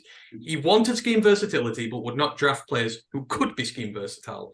The difference with this regime is they draft players who are scheme versatile and who have the skill sets to go out and do this. Now, I must say, first and foremost, you do want to train these players to be elite at what they're best at, first and foremost, before you start bringing in all this different versatility in, like with Ranch and with Gardner Johnson, all these guys. I want them to be very intellectual back there. I want them, like Kirby, I want them to practice getting the ball back, covering this before going into these slot hybrid roles and matching them up with all these guys. You bring the versatility in later, you teach them what they're good at first, and so the answer to the question is yes, we could be one of the most diverse teams in the league, but in a couple of years' time, you've got to develop the raw talent first and then teach the versatility after that. So in a couple of years, absolutely. But for now, I just want all this untapped potential to start being realised. And I want the players to become studs at the positions they should be first. Because that will benefit us in the long run. We don't want jack of all trades guys again. Otherwise, it will not work. See, I agree. But I think we're already at a point where for the most of them, we can start building that versatility. So like, for example, Houston, we know now he's elite at being an edge rusher. So we're adding more of the off-ball stuff to his plate. Hutch, last year, took him a bit while to get there, but now he's good against the run, good at pass rushing. So now we might start adding a bit more to his plate. Kirby got him really good at being that sort of single high free safety kind of role. So hopefully this training camp will put a bit more of the run defense and strong safety stuff onto his plate so we can improve at that. I think we are getting to the point now with some of the rookies that we can start doing that and building on the versatility. Maybe, yeah, with Branch, just work on the sort of safety stuff first before then you throw him out there and start adding the slot stuff on. But for the most part, we are at that point now with some of them where we can start being that more bringing that versatility in because they've already got that foundation to build on for me, I think. I think I would probably err slightly on Ant's side of the two positions you have there. And I know I'm talking about the team being multiple, but I think I'm talking about the guys who potentially already have that ability there. I think we've just brought in those guys. But I mean, I think we can call Houston elite as an edge extremely premature. On 150 snaps or whatever it is, he got 9 sacks. That's ridiculous, but you know, the best edge players out there, Hutchinson as a rookie took 6-7 times that number of snaps and wasn't a liability over a long stretch. If Houston wants to prove himself as more than good, which is where I would put him at now as a rookie with less than 200 defensive snaps to his name, he needs to just put the reps in. He needs to put a full season together where he's at least a 2-down guy and just prove it to me over a long period of time that you can set an edge. Like, I know that's adding a string to his bow potentially, but it's not about him being versatile. It's about getting him on the field altogether, because you couldn't get him on the field apart from later on in the season when he did develop a bit against the run. He did show a bit more, but that's what gives me the confidence to say he can do that. I'm worried about training him off the ball, because really we need to be getting him on the field on the ball, because that's where he's shown that he can hang right now. And there are some people that we can train. I think we should throw as much as people as they can handle, but we don't want to break people by hurting their confidence by giving them stuff they're not good at yet, when actually they still have time to develop in the current role they have. You mentioned Hutchinson. Let's get him a season where he can get 15 to 18 sacks. Let's not worry about dropping him into coverage just yet. Like, it'd be great if he can. I want the best edge player in the league, please, actually. You don't see Myles Garrett trying to drop into coverage yet, because he's more valuable on that edge. Let's get Hutch into that role and worry about the athleticism later. But someone like Laporta, I know he's a rookie with a lot to learn, but naturally he's got that physicality and the receiving upside that should just translate very well to being a wide receiver. So to each their own in terms of what the skill sets are for these people. I'm somewhere in the middle of both of you, I think. See, I'm not saying Hutch into coverage just yet. I'm saying with Hutch, for me, it's actually going against what I usually say about the D-line. Giving him more reps on the inside, sort of thing. Giving him that versatility on the inside. I'm not saying drop him back into coverage on like a sort of cloud thing just yet, but he's shown it to me enough last year that he can do it at the rush end spot and the big end spot. Let's get him inside on pass rushing downs and that NASCAR package. Get him good there. Get him basically play everywhere on the defensive line except for nose. Then maybe year 3 and 4, if we move to more of like a 3-4 scheme where you need him to go into coverage, work on it then. But for now, I'm not just saying like, oh yeah, get Kirby, get him doing some like blitzing or anything, but just branching out slightly. Right. That's going to do it for our OTA press conference discussion. We're going to move into segment 3 now, looking at the draft class of 2021. Just to remind you of the picks. Round 1, pick number 7 was left tackle, then right tackle now, Penei Sewell. Round 2 at 41, defensive tackle Levi Onwuzurike. Round 3 at 72 was defensive tackle, nose tackle Aleem McNeil. Round 3, pick 101 was cornerback, then safety now, Ifeatu Melifonwu. Round 4 at 112 was wide receiver Amon-Ra St. Brown. And the next pick, round 4, 113 was linebacker Derek Barnes. And then rounding it off with one of the last picks in the draft, round 7, pick 257 was the running back Jermar Jefferson. I laid down the gauntlet to everyone in the live chat, and I will do it again, please. We want to know what you think this draft class ranked according to Pro Football Reference in terms of approximate value added since they were drafted. These guys have had 2 seasons. How good was this draft compared to the rest of the NFL? Let's have a look at the players person by person. We'll evaluate the class and then we'll have a look at that metric at the end of the show. Geordie saying 2nd, Det Fanman saying 6th. Let's start with Penei Sewell out of Oregon. Played for 2 years. He's made a Pro Bowl. He has played in 33 games with 1 target and 1 reception for 9 yards and a first down and a catch rate of 100%. So the guy is obviously an absolute beast. Boys, he comes in probably as a top 5 ranked right tackle in the NFL right now. I've seen several lists that kind of put him at that 3, 4, 5 spot, depending on who you really think is up there. I'm sure there are Minnesota Vikings fans shouting at us, what about Brian O'Neill? But Penei Sewell has been an absolute beast from day one, and he was dealt a bad hand, actually, with Decker going down in year 1, and after repping at right tackle, having to shift over to left before Decker comes back and transitioning to the right. It was a rough start for him, lest we forget, in the first half of that season at left tackle. He struggled big time. And then when it came into the rest of the season at right tackle, and ever since then, he's been every bit the player we hoped he would be, boys. So is the perfect first pick for this regime. Tone's just setting the tone for us. As he says, he's come in and just in end of year 1, he was already like a top 10, 15 tackle already. And he has the upside of being the best tackle in the league. Got to remember, this guy's 2 years younger than me. He's like 22 and he's already at that level. You've still got a good, at least 10, 15 years of good play, given how tackles age now. He's just going to be he's just going to be a franchise cornerstone for us and a potential all-pro franchise legend. Oh, I'm sorry, who are we talking about here? Penei Sewell. Sorry, I just saw a thing, Jair Alexander's thing about believing in Jordan Love. Now I'm writing a tribute to Jordan Love through the Darkness song. For Twitter. So I'm doing Twitter stuff here. But Penei has been a hell of a pick. I mean, the fact that the league let him drop to us should have been a crime, obviously. I think there's some teams in front of us who want that pick back and would take him absolutely. But as you mentioned, he did struggle a little bit to start with. But again, when you move in from left to right tackle, it's all about muscle memory, the way you're playing. There's all sorts of little nuances that you've got to relearn. And I know he played a little bit in college, but still, when you come up to the NFL, it's very difficult.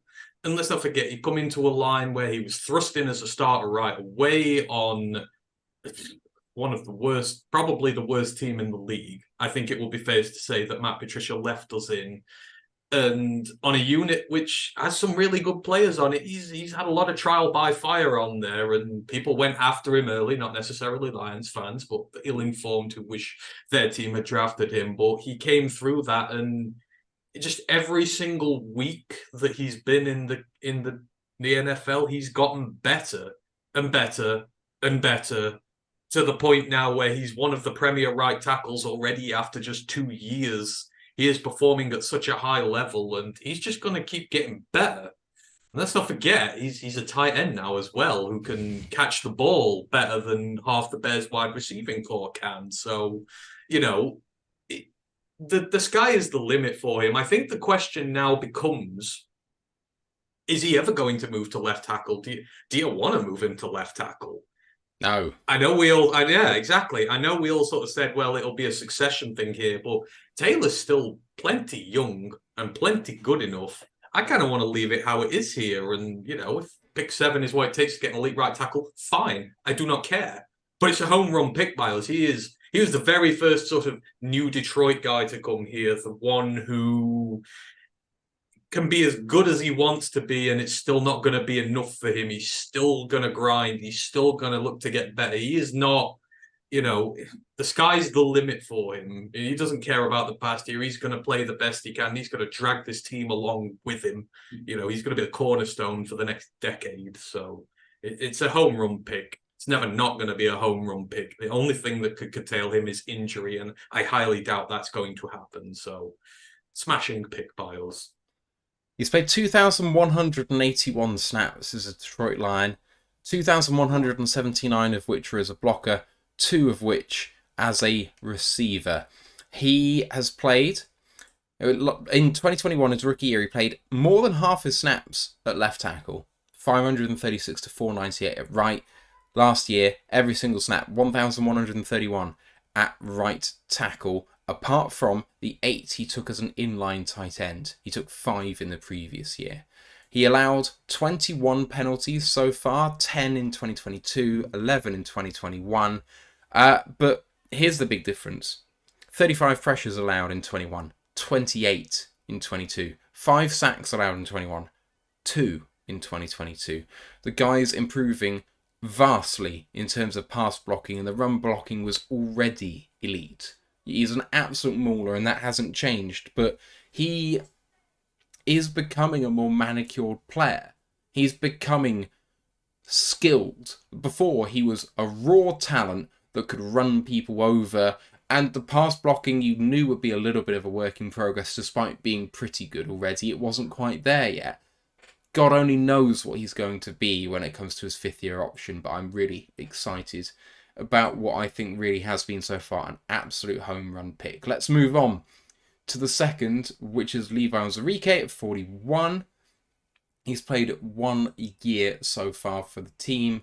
In 2021, he played in 16 games, got 2 passes defended, a sack, 35 tackles, 15 of which solo, 2 tackles for loss, and a quarterback hit. Obviously, his career has been blighted by injury so far, boys, and Holmes wanted to trade up for him, and it's really not his fault, but so far, medically, and for the future, medically, his career is very much on the line, and it's hard to look past this as anything other than a very unfortunate and unlucky bust at this point in time. Does he play another snap for the Detroit Lions is very much a question that everyone has to keep asking. So it could have been worse is the way I keep telling myself it, because we could have traded up for him.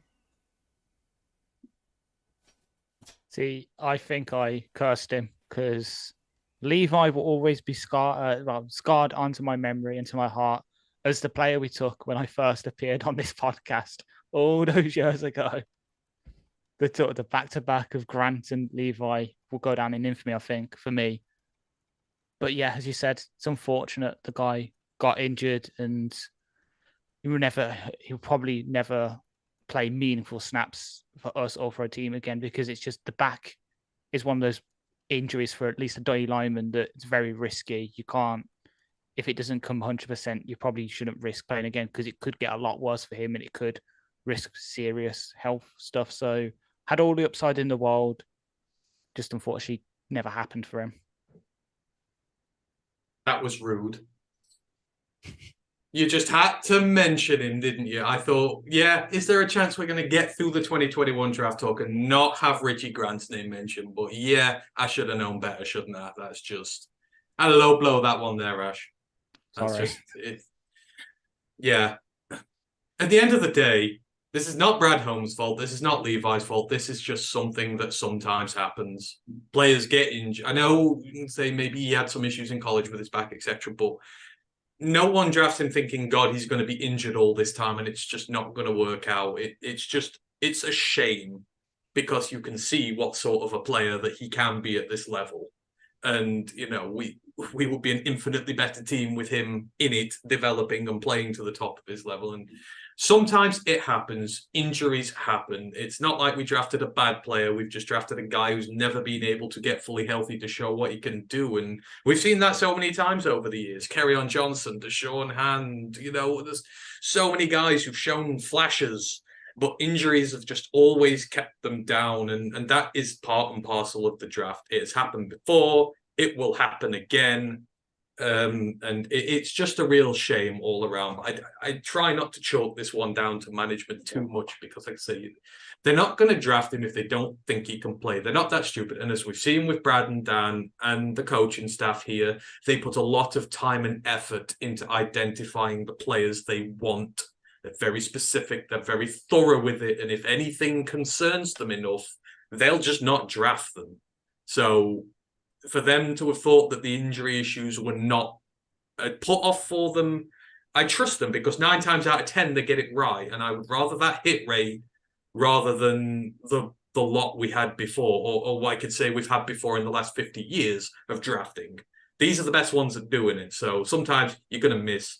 It happens. Moving on to pick number 3, Aleem McNeil in the 3rd round at number 72. He's played in 34 games in his 2-year career as a Lion, starting 23 of those. 1 pass defended, 3 sacks, 80 tackles, 9 tackles for loss, 10 quarterback hits. And just looking at PFF and how that helps me look at, just how many snaps that actually translates to. He's gone from 422 in 21 to 779 in 2022. The guy has really taken on a far bigger role as time has gone on, and he's gone from 10 total pressures to 29. The guy, has missed a couple more tackles apparently in 22, which is not something you want to see from that position.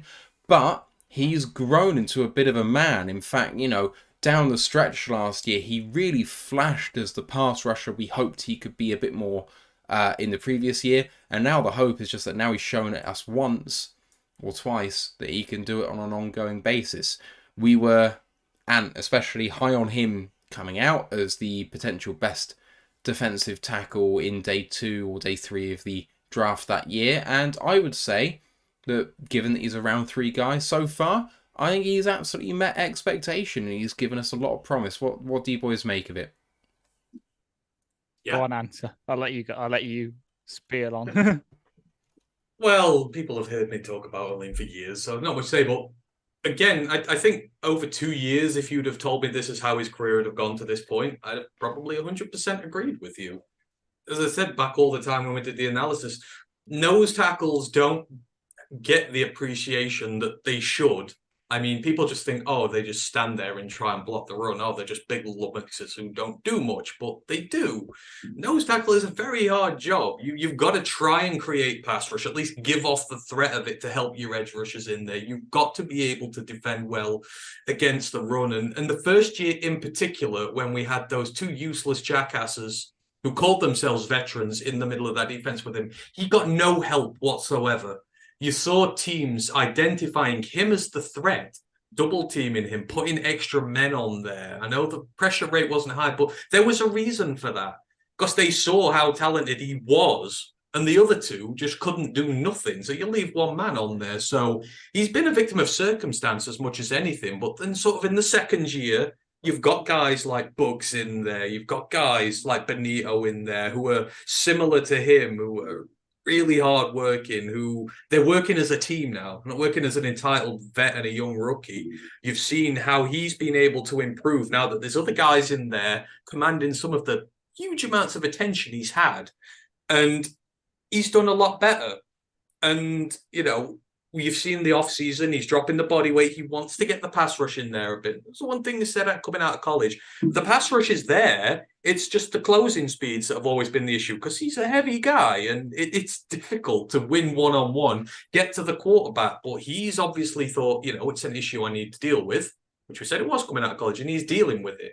And if he can get that extra yard, he's going to become a very dangerous guy very quickly because he can do just about anything you want him to in the middle. His ceiling is still Kenny Clark-esque in just how much of an impact he can have on your D-line. And I said he could be our version of Kenny Clark, and he's on his way.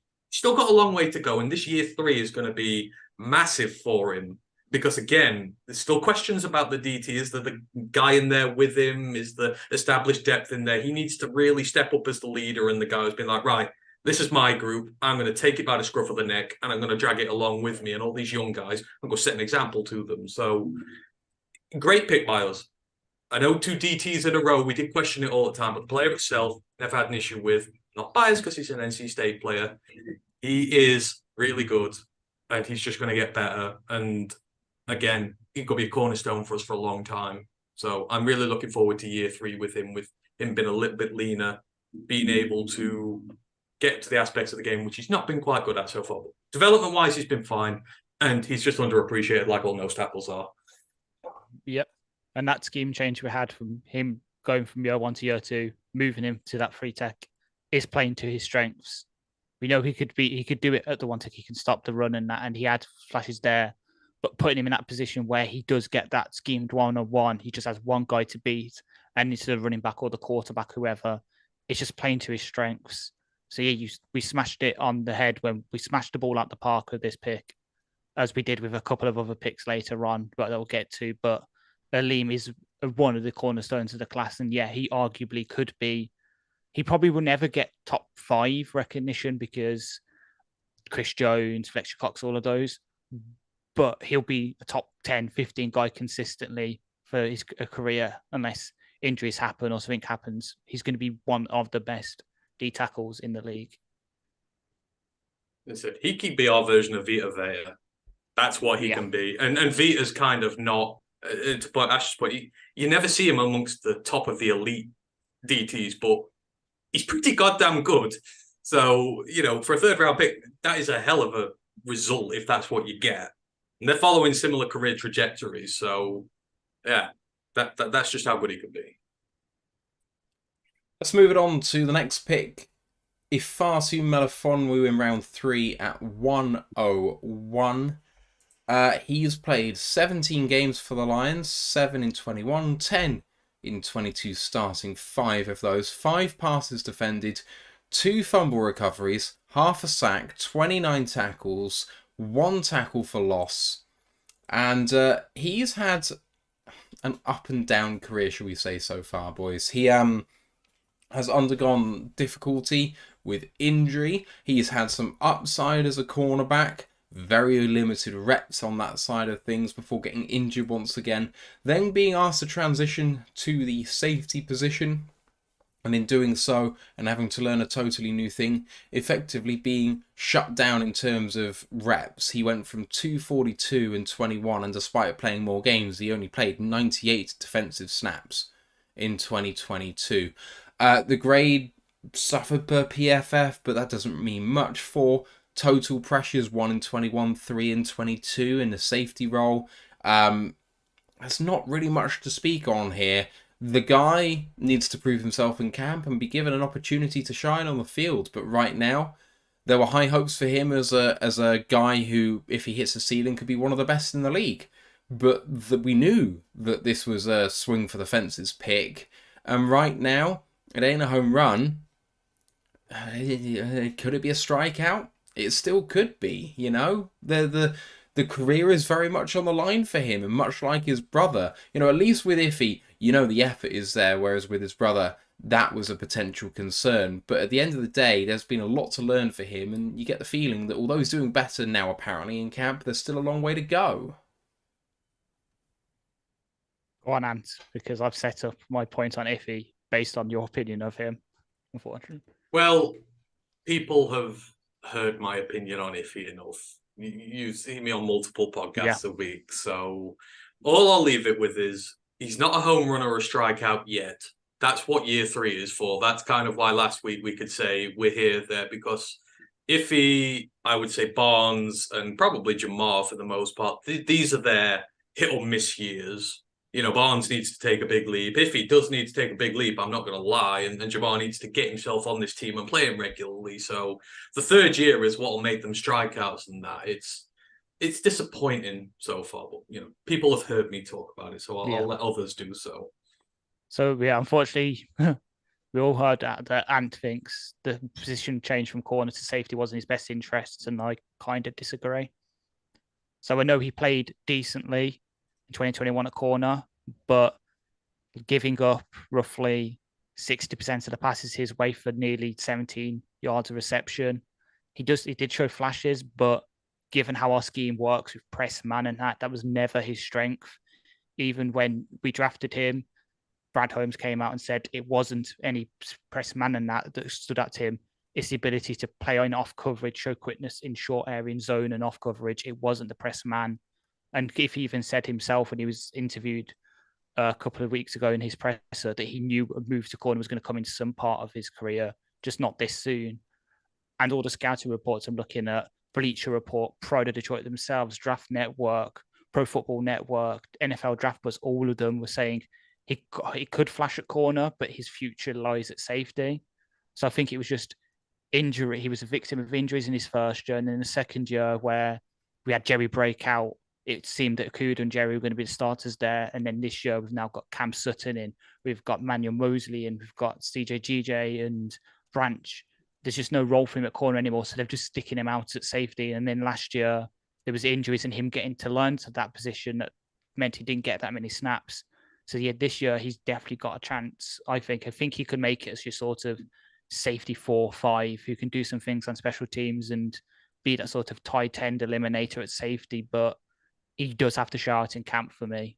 And yeah, unfortunately, it was more injuries that got him than the coaching staff. I think the coaching staff recognized his skill set, and then you coming into last year, they just tried to move into the best position for both of them, and then he got injured again, and he was just behind the 8 ball. Yeah. All right, let's move on to the next pick. Amon-Ra St. Brown, round 4, pick 112.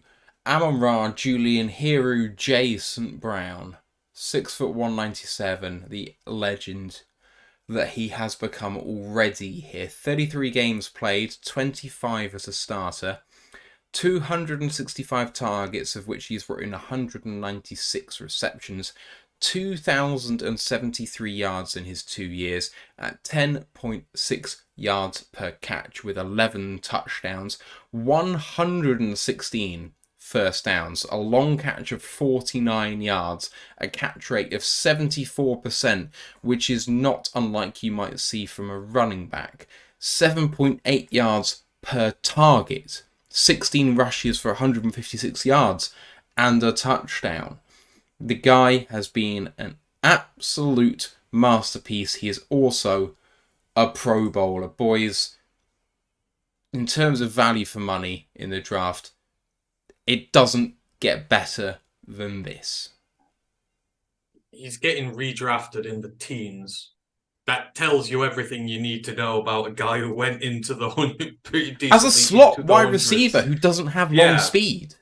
No. And he's, I think the redraft I saw the other day had him at 16, and it's just like, that's crazy. And I think this is where a lot of my faith in Holmes comes from, because it was the first time, because I mean, you know, we could say with the Sewell pick, you know, great home run pick, but at the end of the day, we kind of all knew what Penei Sewell was going to be, which is future one of the best tackles in the NFL, period. Every other team missed with Amon-Ra. He saw something in him that no one else did.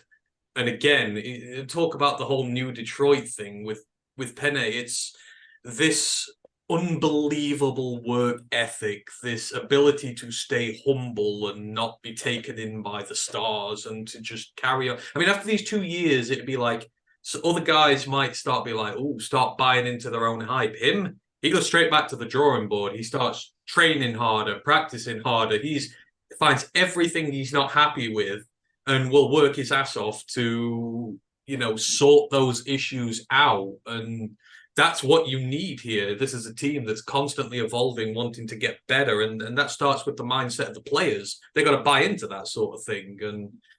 And Holmes saw that where no one else did. So, kudos to the GM for doing it. But to Amon-Ra, I mean, people forget the situation he came into again. I know he still had Kenny at the time, but it was a receiver room that was barren when it sort of came to its depth. He took a prominent role on the team. And even after the first half a year where we were all starting to think, this isn't working, this is not there, it takes time to earn the trust of your quarterback. And throughout it all, he never faltered, never got disheartened. He was just like, my time's going to come. And after that first half of the season, he has not looked back. He has turned into one of the best slot receivers in the NFL, period. And he's going into year 3, and he's only going to get better. And I think he's going to start challenging, even in the outside receiver rankings. I think he's going to gain value over some of these guys. That's how high his ceiling is, and just a home run pick. And again, my uber faith in this regime comes down to they can see that. And with all the picks we've seen, not just in that draft, but in the one just gone, they see things other people don't. These are the type of players we want, and keep developing, and we're going to have a great team. So, smash, home run. He should never have been there. What else can you say? Well, I'm going to try to. Yeah, go. That wasn't me saying. That wasn't me saying. I've left nothing for you there, Ash. That was rhetorical. I know. But for me, he already is there. He's top 10 in both slot and outside. He's one of the best route runners in the league. I know Devontae Adams, Keenan Allen, they're the guys, CD Lamb, they're the guys that sort of get deployed as route running. Well, not CD Lamb, Jerry Jeudy, bloody Alabama receivers.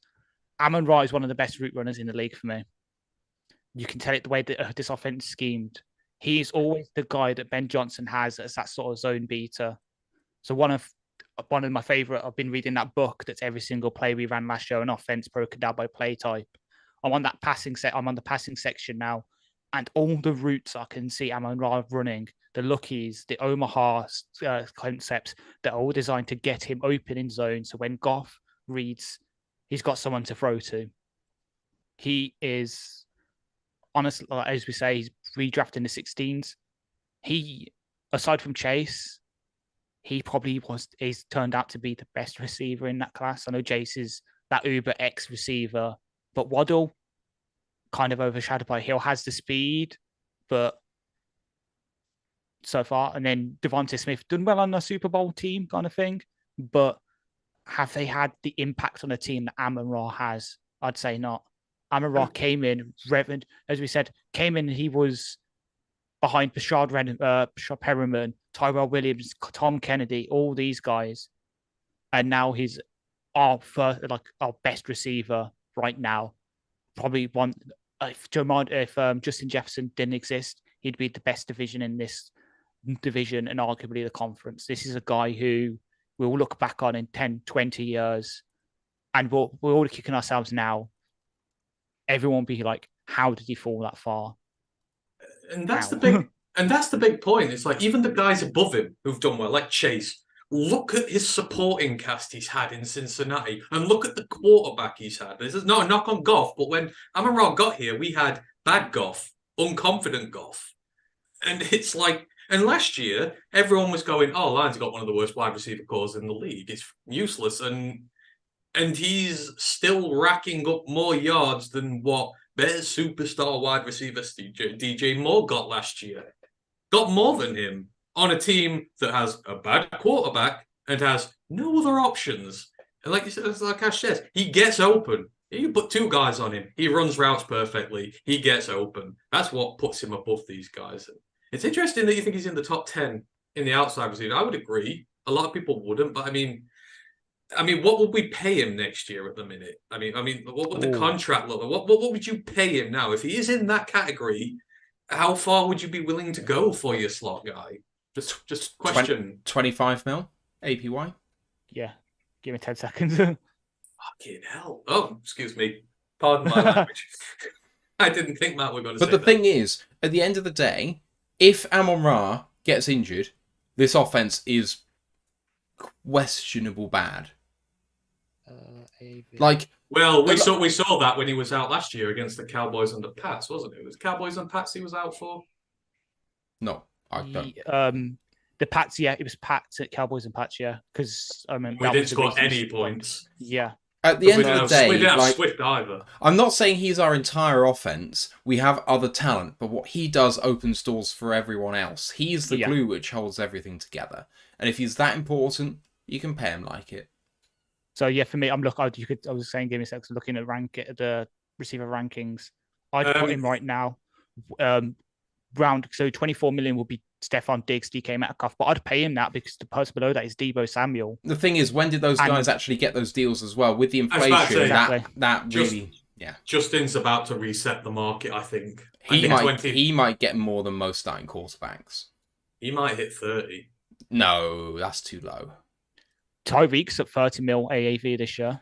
He's at exactly 30, isn't he? Yeah, exactly 30. Jefferson Adams might is get 28. 32 and a half, 33, 34. If That's the Vikings want to keep him, the thing is, the going rate for Justin Jefferson will be more than two ones. It could be 3 ones. I feel like it'd be in Alvesta's best interest to give him a deal before Jefferson gets paid, because that's going to reset the wide receiver market. Quirky Zerky's just saying he thinks that he's going to get 35. That is where Jefferson. I could see that, yeah. It'd be funny how bad the Vikings will be if they tie themselves to that for the first couple of years of that deal. I mean, Cousins will be gone, so who the bloody hell's going to throw him the ball? But that's the thing. They are going to start a full-off rebuild next year with Kirk gone. I mean, you've got to be bad enough to get his replacement. So you're going to want to pay a receiver 35 mil a year when you're rebuilding? It's not the best use of investment. You're going to waste his twilight years in a rebuild, and then when you're good, you're probably going to want 40 million a year. I might have angered the chat. There's a heck of a lot of blowback against 25 mil being a thing. Let us know your thoughts in the comments about Amon-Ra St. Brown at 25 mil per year. If he produces the same as he did last season, so just carrying on as he was, not improving, just giving us exactly the same insane second best wide receiver in the NFL per PFF grade season that he did last year, what would you pay Amon-Ra St. Brown when he gets to the end of year 3, when he becomes eligible for an extension? Because I would pay him 20 right now. I would go to 20 right now.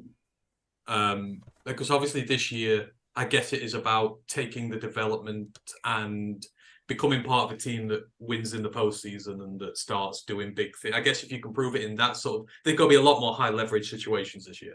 Not demeaning the work he's done so far, but this is the year where everyone knows about him now and everyone expects his team to be dangerous, and we expect him to be a big part of this team going to the playoffs. So if he gets 1,000 yards again, then it's like, the price tag's going to go through the roof for him. And rightly so. But, we draft these guys, we've got to pay them. Just to finish off the discussion about him in terms of individual game grades, he had 4 last year above 87.6, which is just ridiculous when it comes to single grades. The way that PFF works is that you get your single game grades, but if you show consistently something really good, your overall season grade actually gets inflated by that. So his season grade of 90.7 is actually higher than any individual grade he got. It's just that he was good over such a long period of time that gets inflated. And let me highlight just one stat from PFF, which blows my mind.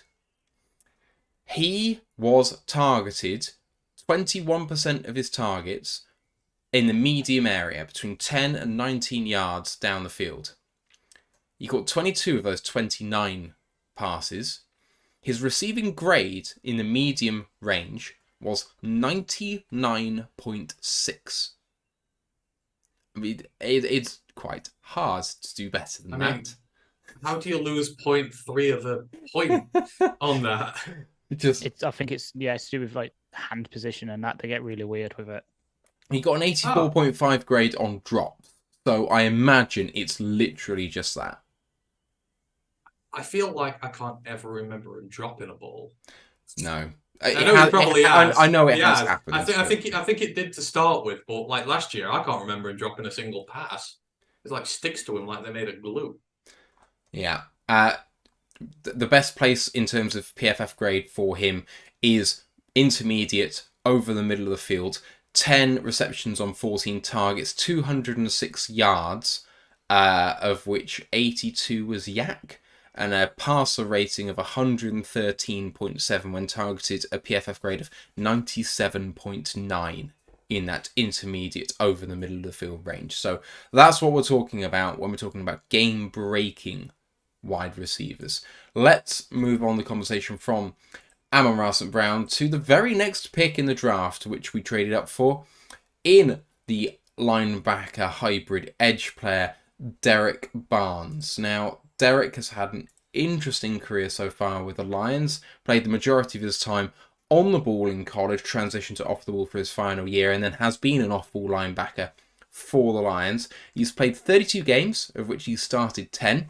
He has 3 passes defended, 3 sacks, 114 tackles, 7 tackles for a loss, and 3 quarterback hits. Boys, the guy has, I think it's safe to say, struggled so far with the off-the-ball work. The transition was never going to be easy. We talked about it when we talked about James Houston earlier on today, that the amount of things you have to think about is just so difficult. And, you know, you're playing against some of the very best wide receivers and tight ends in that sort of linebacker range. They really haven't used him blitzing anywhere near as much as we thought that they might.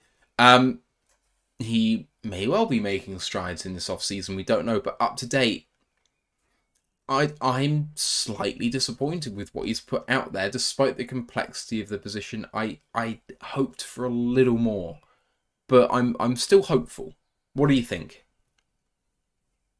He did flash in that first year. I remember there was points where him and Anzalone, after Collins went, there were flashes. But as you said, it's just hard to put together. Linebacker is one of, if not the hardest positions to play on defense because of the amount you have to do and how easy it is to get wrong. Like, you just look at the linebacker grades on PFF and all that.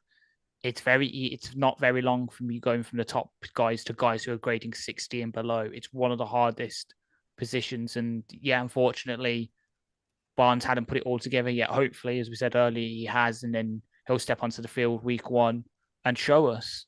But unfortunately, the guy's in his 4th year of being an off-ball linebacker. He hasn't really put all of it together yet on the field, as we've seen. But at the same time, as we said, if we're watching game 1 and he's absolutely tearing the Chiefs apart, if he's tackling Pacheco and Clyde Edwards-Helaire behind the line and making Mahomes' life hard, I wouldn't be surprised at all. I think that's a fair assessment. Maybe disappointed with the output so far, but again, a lot of linebackers take a long time to develop. Even the really good ones take time, and he was a very specific type of linebacker in college. He was your kind of blitz linebacker who more often than not was deployed just specifically for that. So when you're coming up to the NFL and you've got to be a lot more of an all-round player, it's going to take a long time. I remember year 1, there was some horrific, instances of goal line defense, him getting trucked and all this sort of stuff. Not really what he's been used to doing. But then you sort of saw in the second year, especially towards the end of the year, when you start seeing a few more plays, they were better than what you'd seen in year 1. I know you saw a few more splash plays year 1, but year 2, I kind of started to see the game come together a little bit. And hopefully it's just a case of he is a linebacker who is just taking his time to develop. It's very tough. I don't think you get many rookies who come in and are instantly stars. I mean, the fact that Rodrigo took us all by storm just shows that it's not often this happens. So I think year 3 is going to be a good one because, again, he's now going to be in a unit which is also competent. Again, he came into a room which was so void of talent. I mean, this was year 1 Anzalone, who we were skeptical about, and Jamie Collins and, Tavai. It's very difficult to come into a room like that and show out. Now you're in a room where AA's a lot better and you have a lot of young guys in there who are pushing you. I think the development of Rodrigo is a reason behind Barnes suddenly been he's playing like he's got a boot up his ass because he knows he should, because Rodrigo could take his place in the long term. And I think it's pushing him to be better, and he's realizing, right, now I'm in a good room with a lot of good guys around me. It is time for me to step up and really bring my A game to the court. And And all you can ask of him at the minute is to ball out in the off-season. I know it's not enough, but he has to be showing. And that's why I've loved this off-season so much. So many guys like him, like Iffy, they're the guys who've been getting a lot of chatter because it seems like the pennies drop that they're in danger and that they really need to come out and perform well. So he's doing everything we're asking of him. You can see he has the potential to do it. Now, can he develop in his third year? Hopefully, yes. That's why, it's good to do the 3-year regrade of these guys, because some positions, it just takes a while. But I'm still very confident Barnes can do this. And I think it's because of all these young guys who are going to push each other. And hopefully him, Rodrigo and Campbell in unison are all going to take big steps forward this year for us, because that linebacking group could suddenly become sneaky good, even if we've not invested loads in it.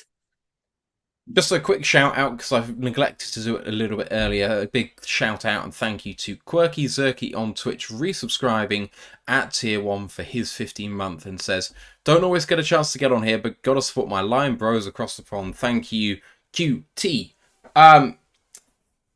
Quirky Zerky, QT.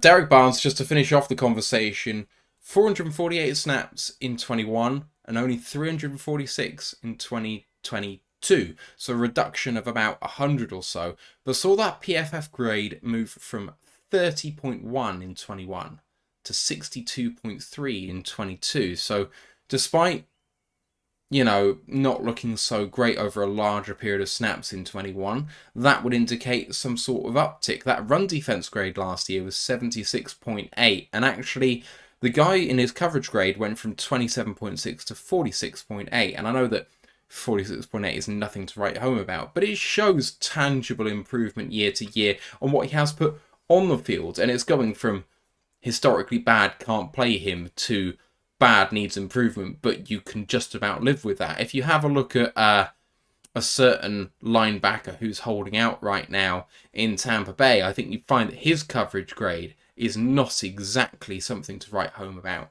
either, but he does need something to hang his hat on, and that run defense grade, that ability there, might be something to hold on to while he continues to improve in coverage. Let's move on to the final pick of this draft, which was Jermar Jefferson, the running back, at 257.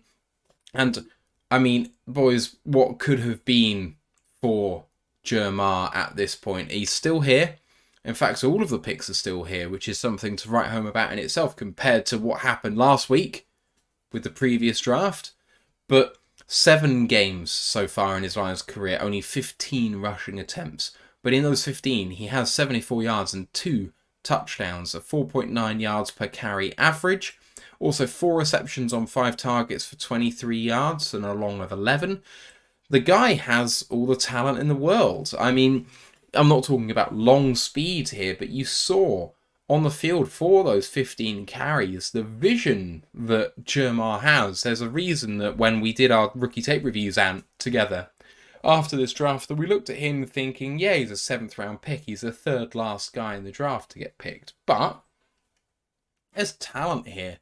And it's telling that when you're talking about the running back room, that Scotty Montgomery has him listed first as the guys who were in line at running back 3. Now, maybe that's just who came to mind for him, but maybe it's indicative of this guy having a reasonable off-season and putting himself back in contention, because I know there's a lot of people, myself included, who looked at the investment we've made in the running back room, looked at all who we have already, who we've decided to keep around more recently, and say Craig Reynolds, that wrote off Jermar as someone who probably is no longer for this roster, someone who maybe we can get him through waivers and have him on the practice squad. But the talent is there and he just needs to stay healthy. Yeah, 100%. And that's why when I say, he's still here after 3 years, and I use it as a point of emphasis, it's, you see running backs come and go. We talked last week, Jason Huntley didn't even make the team as a 5th round pick. He didn't even see his first season here. That's how little running backs, guys like that, are valued by teams. The fact that he's still here, he's been down to the practice squad, he's seen a little bit of first-team action, and he survived a coaching change. When Deuce Staley left, I think the optimism I had for him on this team evaporated, because how I heard Deuce talk about him, again, the work ethic, the ability wanting to get better, his special teams work is getting better. I really thought he was a Juice guy, and once Juice was gone, he'd be done. But it seems Scotty has also come in and can also see these things that we see with him, that there is an NFL player in there. And I will die on the hill that there is an NFL player in there. We've seen that he can do it. I maintain he has elite vision that will make up for the other shortcomings he has. And I think if he's given the chance, as long as he continues to grind and work hard, there's no reason he can't be running back 3 and do something this year. And I mean, he's got it cut out.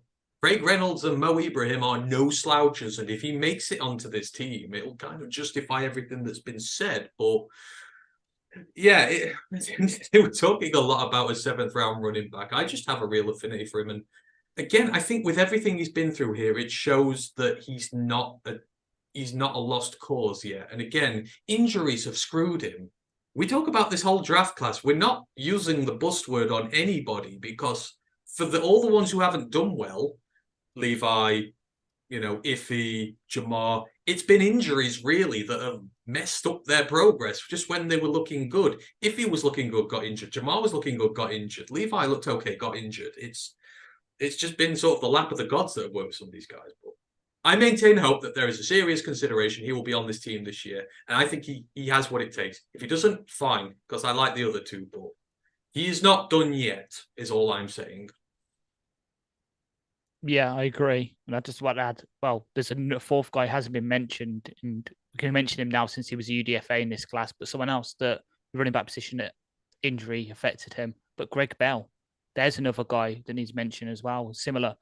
I love Jamar to pieces as well. I remember when Swift went down. I remember before that Pittsburgh game, after Jamar's good performance against Philly 2 weeks before, just before the bye, I was like, do I pick up Jamar for fantasy? And I did, and it kind of paid off, but then it just slowed down. And then last year, he didn't even take a snap, unfortunately. He does have all the talent in the world, but he does have an uphill battle to make the roster now, because him, Mo Ibrahim, Craig Reynolds, Greg Bell, they're all fighting for this sort of maybe 1 or 2 spots. I hope Jamar makes it because we've invested in him, and he's a really good running back. But yeah, it will come down to the pass blocking, the special teams, which unfortunately were the stuff that he needed to work on. So hopefully last year he has managed to work on it and make it, because if not, he could make it. He could go to another team and he could absolutely smash it. I'd hate for it, to quote the guys that have seen it before, Fulgham, Ty Johnson, all these guys that sort of we had high hopes for, didn't make it out of camp. They go somewhere else and they have really good careers for like a year, and then that's it. I want him to at least have good sustained production here or somewhere else and make a name for himself, because he is a really good running back, as we said, and he's got all the talent. He's just getting that chance. Let's take a look back.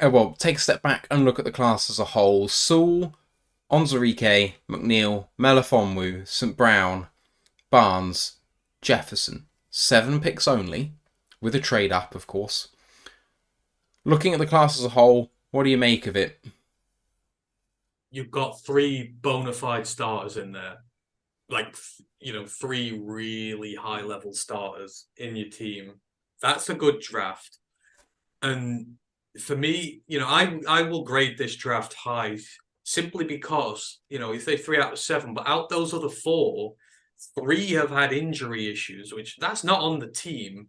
That is just unfortunately what happens in the NFL. And really the only one who's sort of in the middle is Barnes. And again, at a position where you can't fully evaluate him just yet, and has shown that he could actually be good. So I think, considering it was their first year, they had a barren roster. They're just like, we're going to go out and try and find the best players we can. I think they did a terrific job overall. Everyone is still here. Even the 7th round running back is working his ass off, still trying to get on this roster, which is more than could be said for his predecessors. So I think they had a terrific draft. They found some great talent, and injury has stopped this from potentially, I say, being a franchise-altering class. If Levi and Iffy are not hit by injuries and it could have been franchise-altering, but instead it's been really damn good so far. Yep, and then add on to it a bit. You've got, let's include the UDFA. For me, I'm including UDFAs in this one, and that makes it up even more, because yeah, you get some of the guys like Sage Surratt, Jake Hausman, Drake Jackson, these guys that didn't really make that much of an impact. But then you look and you get Brock Wright, tight end one for us last year, Tommy Kramer, who unfortunately was injured last year, but when he had to come at the end of this 2021 season, was really good. AJ Parker was a good nickelback starter for us for a year, and then unfortunately had to move on. And then to top it all off, Jerry Jacobs. This 21 draft class, all the rookies, they absolutely just smashed out the park. I know Levi, yeah, unfortunately had the injuries, but that was betting on Up's potential. He had the potential to be a really good pass rushing free tech. If he had the injuries and been moved around, Barnes, hardest, as we said, hardest position to learn. Jamar hasn't really got a chance, but everyone else has come in and contributed at a really high level. So no, of the injuries and that will weigh down the class. It probably won't come out as like the top class from that year. I've got a sneaking suspicion about which one that is, and we'll come back to that later. But this is top 5 easily. And for Holmes' first swing at the bat, he connected and got that home run. Give us a grade then, boys. You gave D's before, I think, for 2020. What about 2021? There were D minuses last week. You know what?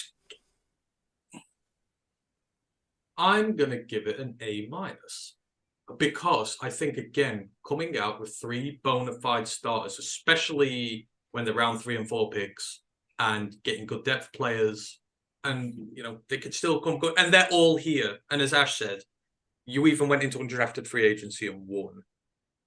I give it an A minus. I think injuries stop it from being a tremendous class. Yeah, A minus as well. I think there is room for this class to be better. You have a look at some of the Seattle classes of the past or Ravens classes of the past. You look at almost every single pick kind of knocking it out of the park and think, okay, maybe it's not quite at that level. But I think just calling them 3 bona fide starters is doing a disservice to quite how good this class is. It's not just 3 starters anywhere. It's a top 5 right tackle, the second best slot wide receiver in the league on a sustainable level, but maybe the best slot wide receiver in the league going forward in the future. Who knows what Cooper Kupp is going to do in the future, but he's right up there with that. And in Aleem McNeil, he's a damn good player who has the upside to be one of the best-nosed 3 tech defenders out there. And, you know, he's still got to achieve that. But his ceiling's very much there, and he is an every down 3 tech if he wants to be. Those are all high-value positions, and you aren't just getting starters. You're knocking it out of the park with those guys. It's not like getting an every down good linebacker. You know, it's not Devin White we're talking about here, or whatever his name is. Like, these guys are legit some of the best players in the NFL at their position, and in positions of need. This is an A, and it's not... The A minus for me is too low, and the only thing that stops it being an A plus is those bits in between where we have seen other classes be great all the way down. But it's the positions as well as how high the hit has been. Like, you look at Saul and it's a grand slam. You look at Amon-Ra and he's gone back round and run into the... He's hit the 2 grand slams from being in the 4th round. You know, like it's not close. So I absolutely love this draft. And let's hear your thoughts about where this ranks in terms of the 32 teams. See, this is all to do with added value. This is approximate value. Approximate value added. So, I mean, these probably differ from my own personal opinions in there. But, I mean, you've got to look. I mean, Penny, Amon-Ra will have hopefully a good one in there. But I don't know with Aleem. I feel like nose tackles are not... I feel like they would be harshly graded in terms of that. So I don't think it's as big as we might think, even though we know it's a better draft class. What were we last week? We were 14 last week, weren't we? We were 14th. With a D- grade, we were 14th in the NFL last week. And I think with an A- grade, we're probably going to be lower down the chart somehow. I will say 16th. I reckon the added value is purely because our best players won't get recognised as having added value. 6 for me. Other guesses in the chat, we had Carlton Wood saying 10th, Ken Stouder saying 3rd, Fanman saying 6th, going with you, Ash. Geordie Mansion saying 2nd. Let's have a look at the rest of the chat now, because that was earlier. No one else giving us a guess here, but other people giving it A+, including Quirky Zerky saying he'd love to give it A++, but it's only Levi and Iffy being... Oh, it said if Levi and Iffy become rotational players, it goes to A++ because it's A+ already. So there we go. Depth Man says Ash also with a 6th. Let's give you the answers. The top team... Oh, whoa, let us guess afterwards. Just okay, tell us all right. first. Okay, yeah. Detroit 'Cause I've got a have guess. an approximate value of 59 points. That is good for 3rd in the NFL. Oh, damn. Oh. So congratulations to, I think it was Ken who guessed 3rd. Excellent, excellent guess, because you were absolutely right. Here's one trivia question for you. I hope Ash hasn't looked already. Who got more AV, Saul or Amon-Ra? I haven't looked, but I'm going to guess Amon-Ra. Well, no, the way Matt's phrased the question, because I would have said Amon-Ra would have the biggest AV out of a lot of them. I'd say Saul, just by the way he phrased it. There's 1 point in it. And it is Amon-Ra.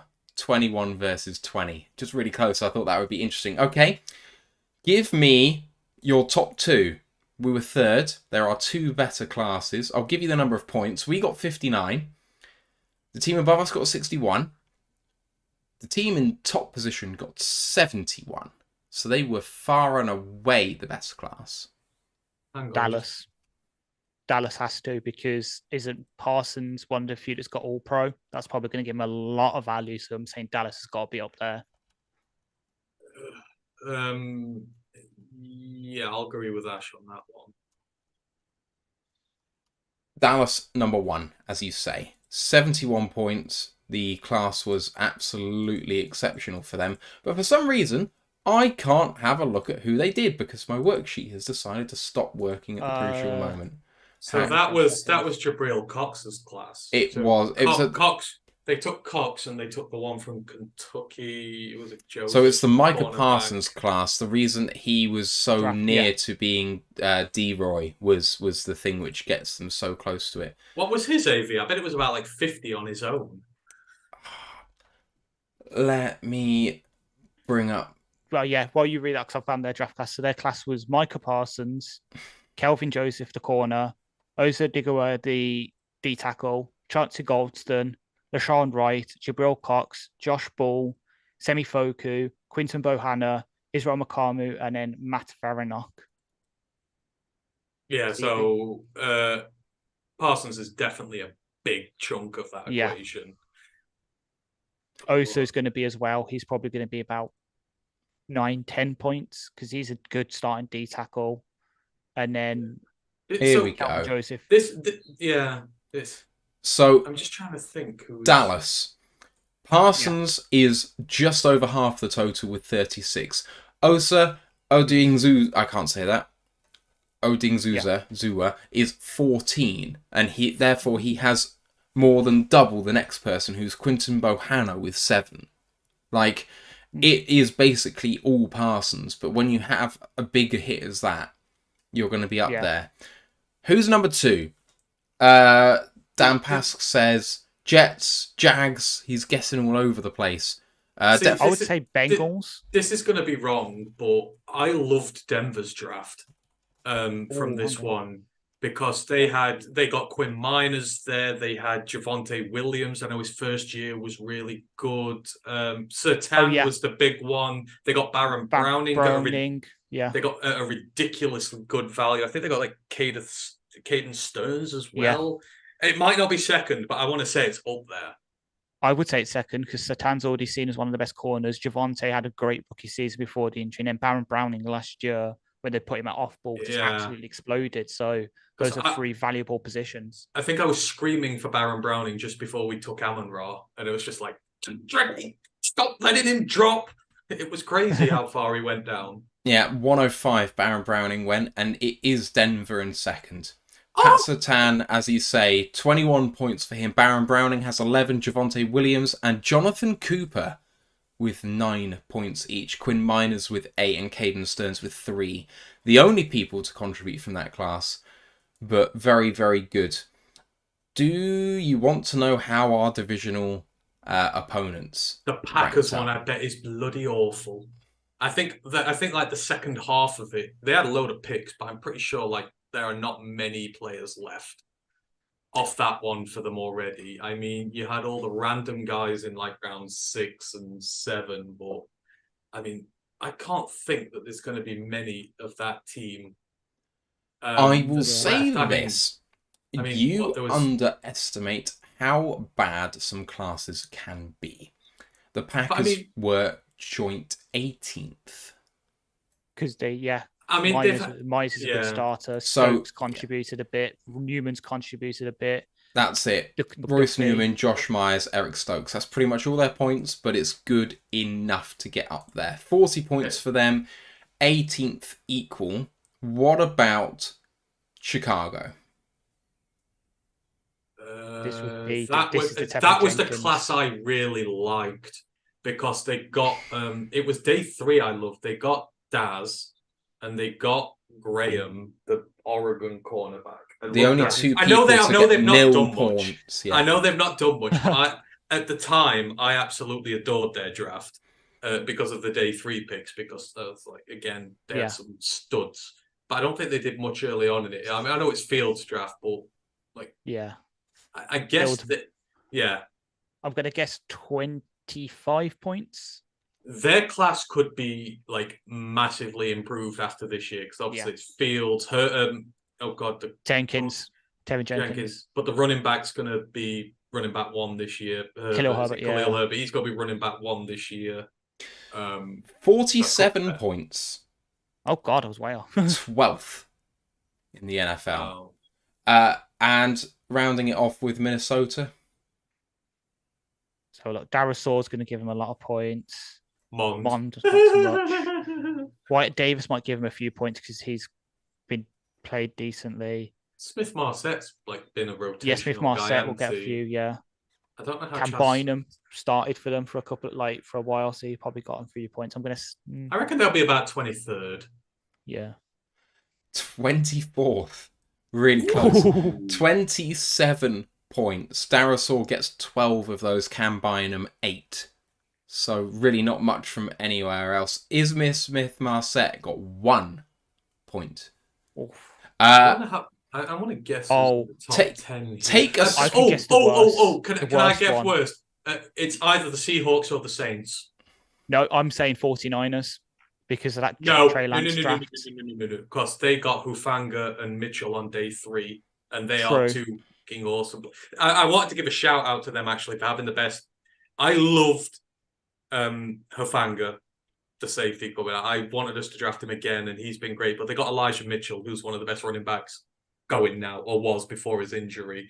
But the Seahawks, that was the year they had 3 picks, and I think they took Dwayne Eskridge at like 40, and then they took some nobody tackle. And I think it's the Seahawks. Seahawks or the Saints, I'm going to say, were the worst. The New Orleans Saints were 25th. They got 26 points. Oh, not far off. Pete Werner has had 10 points and Paulson Adebo 11. So I forgot about Paulson. 2 reasonable selections there. The worst team in the NFL was the Seattle Seahawks. 32nd. They got a princely sum so far of 6 points. Who would get that as well? Because I don't think Dwayne's played that much. Would it be? So it'd be Trey Brown probably played a few games. Yeah, because Stone's not been playing on the Eskridge actually has more points than Trey Brown.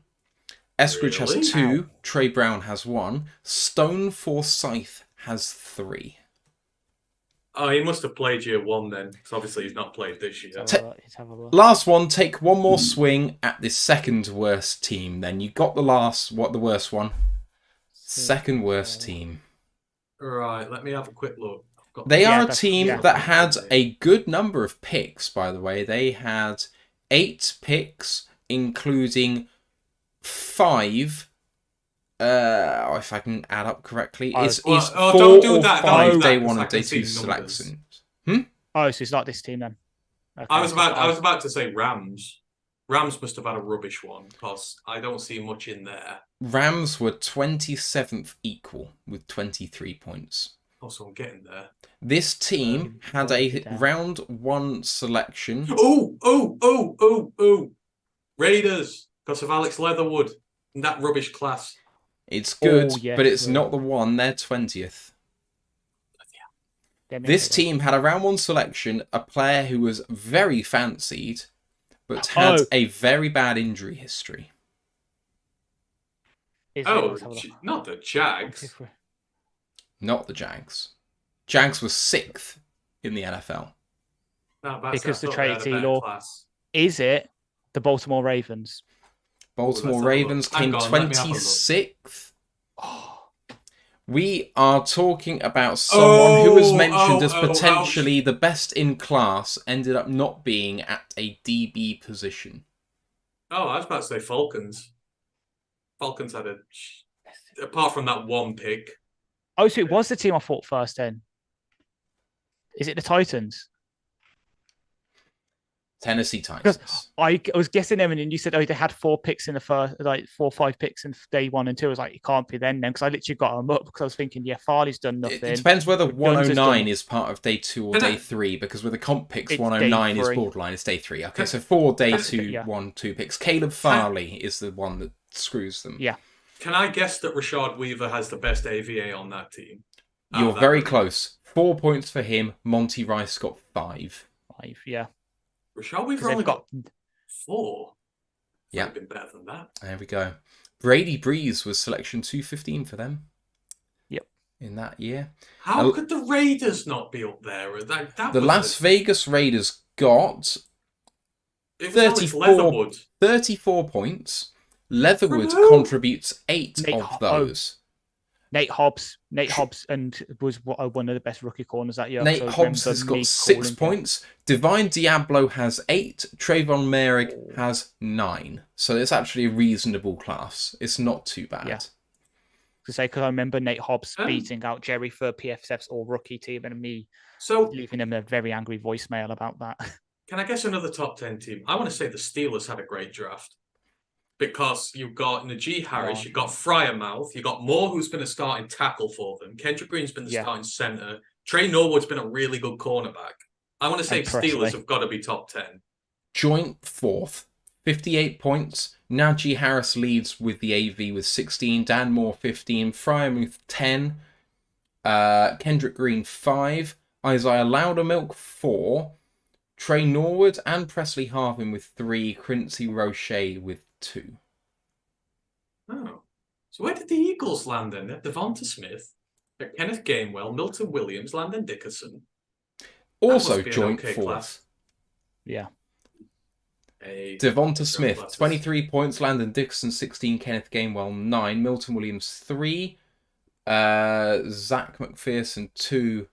Tuipolo, 2. And Jackson, 1 each. Patrick Johnson with 3. I want to see how far down the Cardinals were. Arizona Cardinals, 23rd, 29 points. Zaven Collins gets 9. Rondell Moore gets 8. Marco Wilson, 10. Victor Dimukic, 2.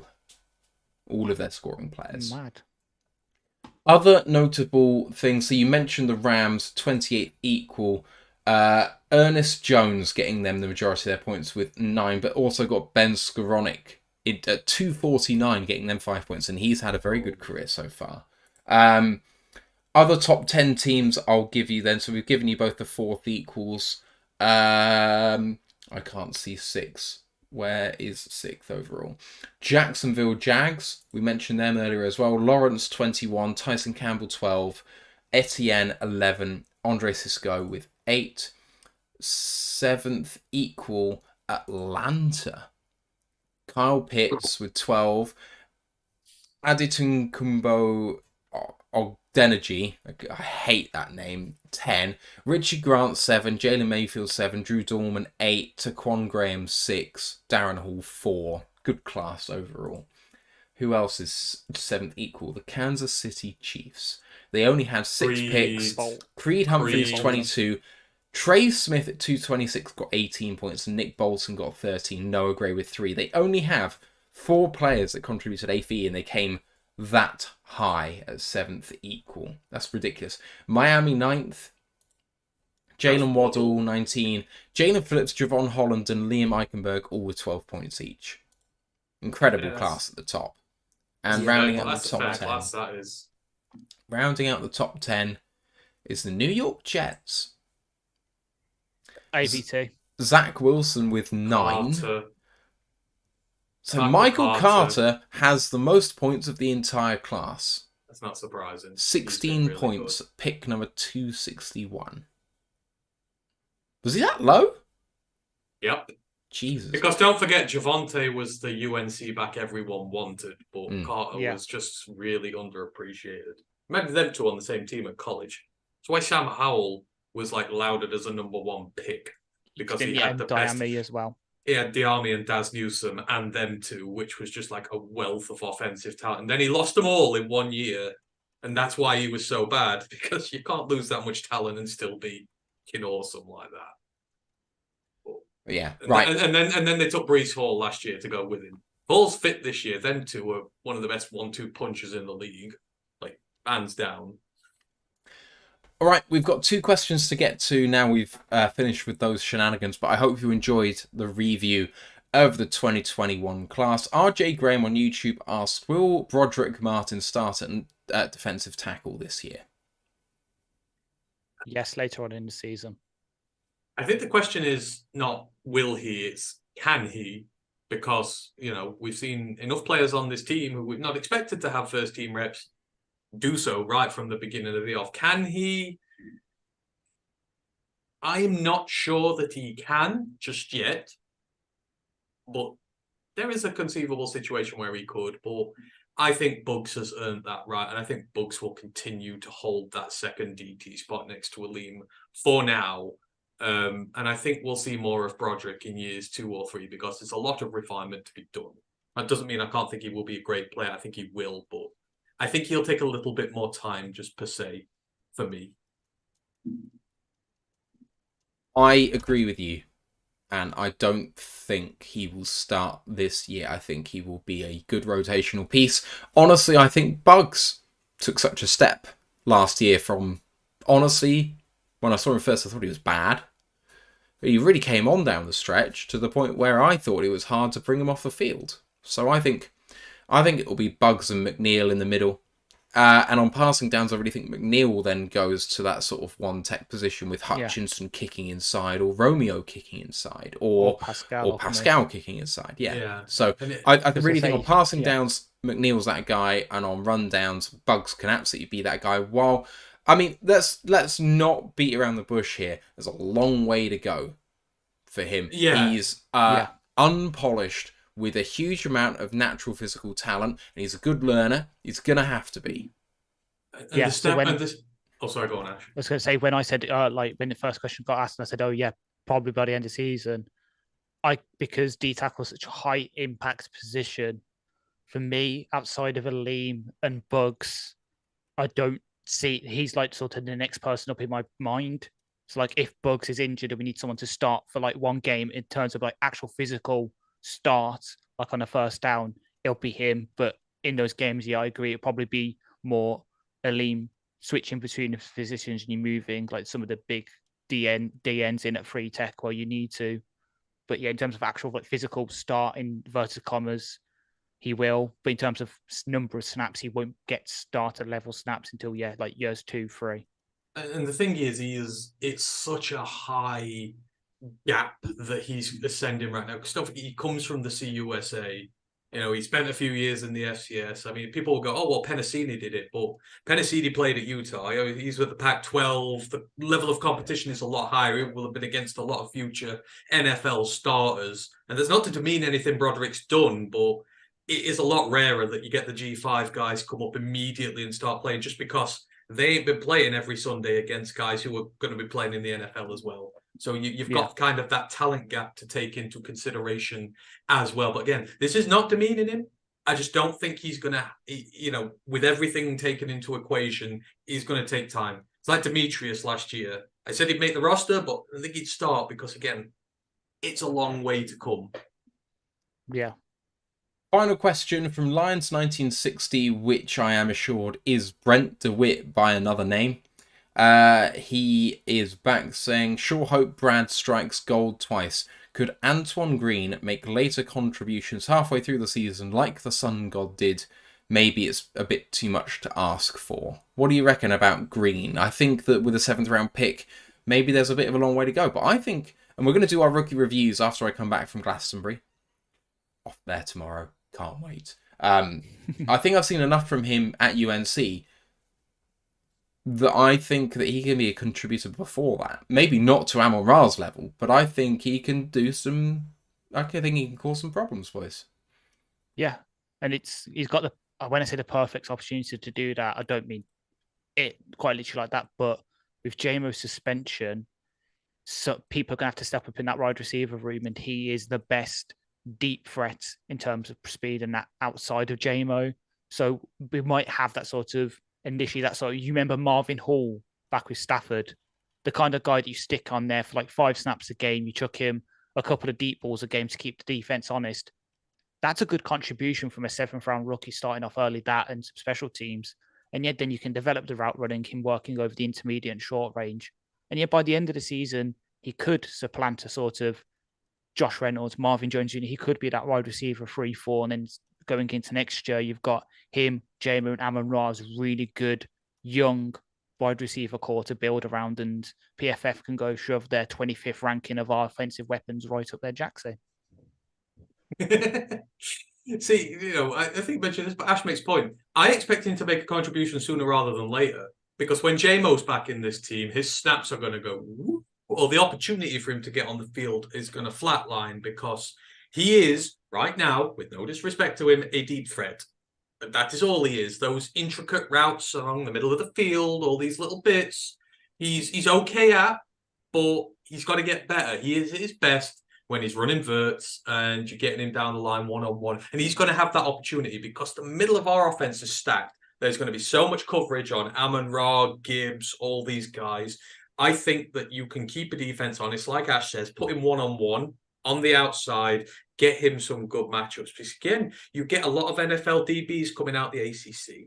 And I'm buttering up Ash's on the side here, but the level of competition he's up against compared to someone like Broderick is a lot higher. And again, on a team where, he's made something out of nothing. He had Josh Downs on the other side there, but he was able to still make something out of nothing with very little target share. He still made a lot of noticeable plays. So I think he's got something in him. And I think people will be surprised. Don't be surprised if he gets the first pass of the season for me, because everyone's looking at Amon-Ra, everyone's looking at these guys. He just runs a nice little vert up against some scrub DB who's been left to do him. He gets some yardage. I think we'll see him sooner rather than later.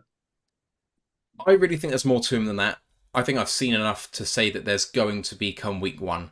I've seen him on a limited basis because, like you say, he is at his best deep, and I know that. But I've seen him have enough quickness in his feet to run hitches with effectiveness and create separation that way. And it's only 4 or 5 yards down the field, but there's that room then to move forward. I think that if you want to get a reliable few yards, it's not going to be Amon-Ra just doing that, but I think he's going to be able to do that too. I've seen enough from him to say that he can do shallow crosses very well. With his speed, yak shouldn't be a problem, quite honestly. I think he's got good enough hands to do it as well. His big issue has been injury, which I know is a buzzword with the Lions, but at pick 200 and whatever, I'm okay with it. I've seen enough from him. I think he's versatile right now. I don't think there's going to be too much learning to do when it comes to actually being able to do that. I think there's going to be learning in terms of refinement. But I think you can throw him out there and do it right now. Maybe with slants and stuff like that, where he's really going into the heart of the linebacker area and he's going to have to take contact and stuff. That's going to be a bit more difficult because it's a bit more front on than going down the field and having to be carried by a DB. But shallow crosses don't have that problem because you're more kind of just running behind the defensive line, and linebackers aren't necessarily on your case. So I think there's limited ability to actually make him have quite a lot of damage. I've seen enough. That was kind of a more It's- detailed explanation of what I said. I said right Exactly, now. yeah. I said right now. I'm is saying the he can do it threat. right now. So yeah, I think we are too is just saying it's like, for example, for me, it's the cuts coming into his roots. Yeah. And the fact he hasn't had the experience of doing much of those sort of short to intermediate. He's done the deep, he's done verts, he's done posts, he's done a few corners, and he has done a few like shallow crossers and like mesh concepts and that, but he doesn't have the experience. And this is the perfect time to get him that experience. You use him like a Marvin Hall, but at the same time, yeah, you throw him a couple of shallow crosses on a mesh route. You do use him on a sort of quick in or out on a Omaha concept to get him that experience. And that's so we expect him to kind of, while mainly he will be a deep threat, it's not to say you can't use him in like a refined wide receiver just to get him that experience so he can learn how to do it. So then when it comes to when JMO's back and maybe he's getting less snaps, he can be more effective in those lesser snaps because the teams will then think, hang on, he's not getting gassed as much, and the teams will be a bit more wary being a deep threat that he can then do the underneath stuff. Exactly. And remember that UNC run very simple concepts on offense. Yeah. It is akin to air raid there. And that's not been disrespectful to him because that is the knock you will see on Drake May this upcoming year. Out of the big quarterbacks, you will see some of the more widely known voices out there question whether he can do it out of that scheme, which is very simplified. He's a very good quarterback, but the concepts are very simple. That's the same for the receivers. So I would stick him out there to do what he's best at because he's going to need to have a lot of refinement on his technique. That's all I'm saying. He could be a good player for us, but stick him with his strengths for now because there's a long way to come with the technical stuff in the middle. And we don't need him to do that stuff in the middle of the field. We got those guys. We just need him to stretch the field. Make him honest. Right. And just for the record, I've seen what's going on in the chat. I want to say Matt is the one throwing Elijah Cansey under the bus, not me. I would never do that to Ash. I would never throw. Exactly. That is not Ash, and that is not me, because I wouldn't start that argument on stream. I comment under my own name. That is Matt. That's him. I very transparently am the editor of the show. I know you did. I know you did. I just wanted to confirm that. Anyway. Throw a grenade in there. Anyway, time to bring this all to a close. It's been a long show as always. Somehow, even with absolutely nothing happening this week, we still managed to stretch this out to almost 3 bloody hours, boys. But there we go. Well, we're only doing one show a week, so we have a lot to get off our chests. So. True that. Right. We are going to be raiding Chris on Twitch. So if you are on Twitch and you want to go and have a look at the pod pre-show, just stick with us while we go through this. And a personal request, if you could all spam him so that when Jeremy comes in, he plays Billy Gunn's Mr. Ass theme from the WWF. I would love that because of Jeremy's little faux pas at OTAs. I want that theme played when Jeremy comes on because it would just be perfect for that photo. We need to pressure Chris into doing that. Pride of Detroit have subscribed at Tier 1 coming in at the end of the show there. I didn't mean that, Jeremy. Oh, God damn it. You didn't tell me you were listening. Subscribing at Tier 1, 12th month. Love POD. you, Jeremy. 2 more hours, he says. So there we go. Next episode on the main show, Monday, June 26th.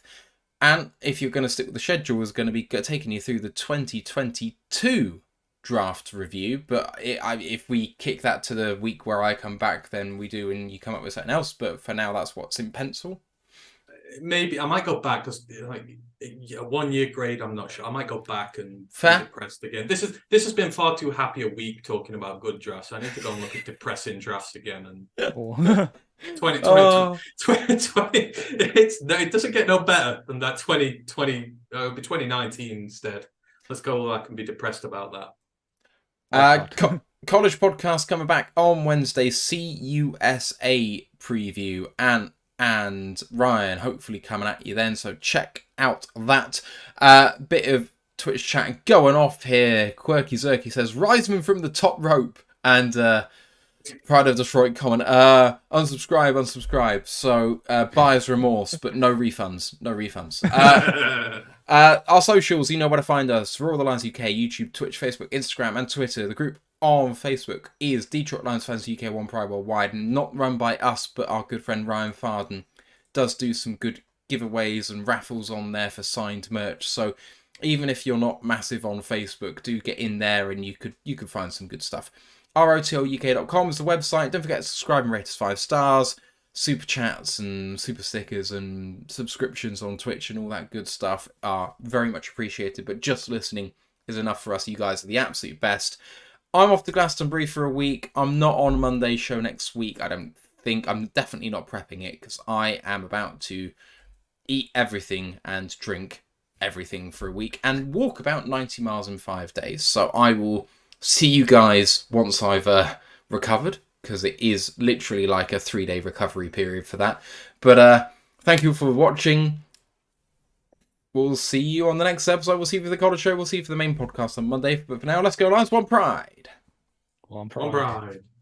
And We'll do a Trey Flowers highlight show. That'll take 5 seconds Yes. to prep up. somehow that's Flowers and going to Scott stay in the Daly. show. Goodbye. Recording stopped. Bastards. Absolute bastards. Getting that in there at the end. Right, let's go and raid Chris. Here we go. Cheers, everyone. We'll see you soon. Bye for now. See you soon.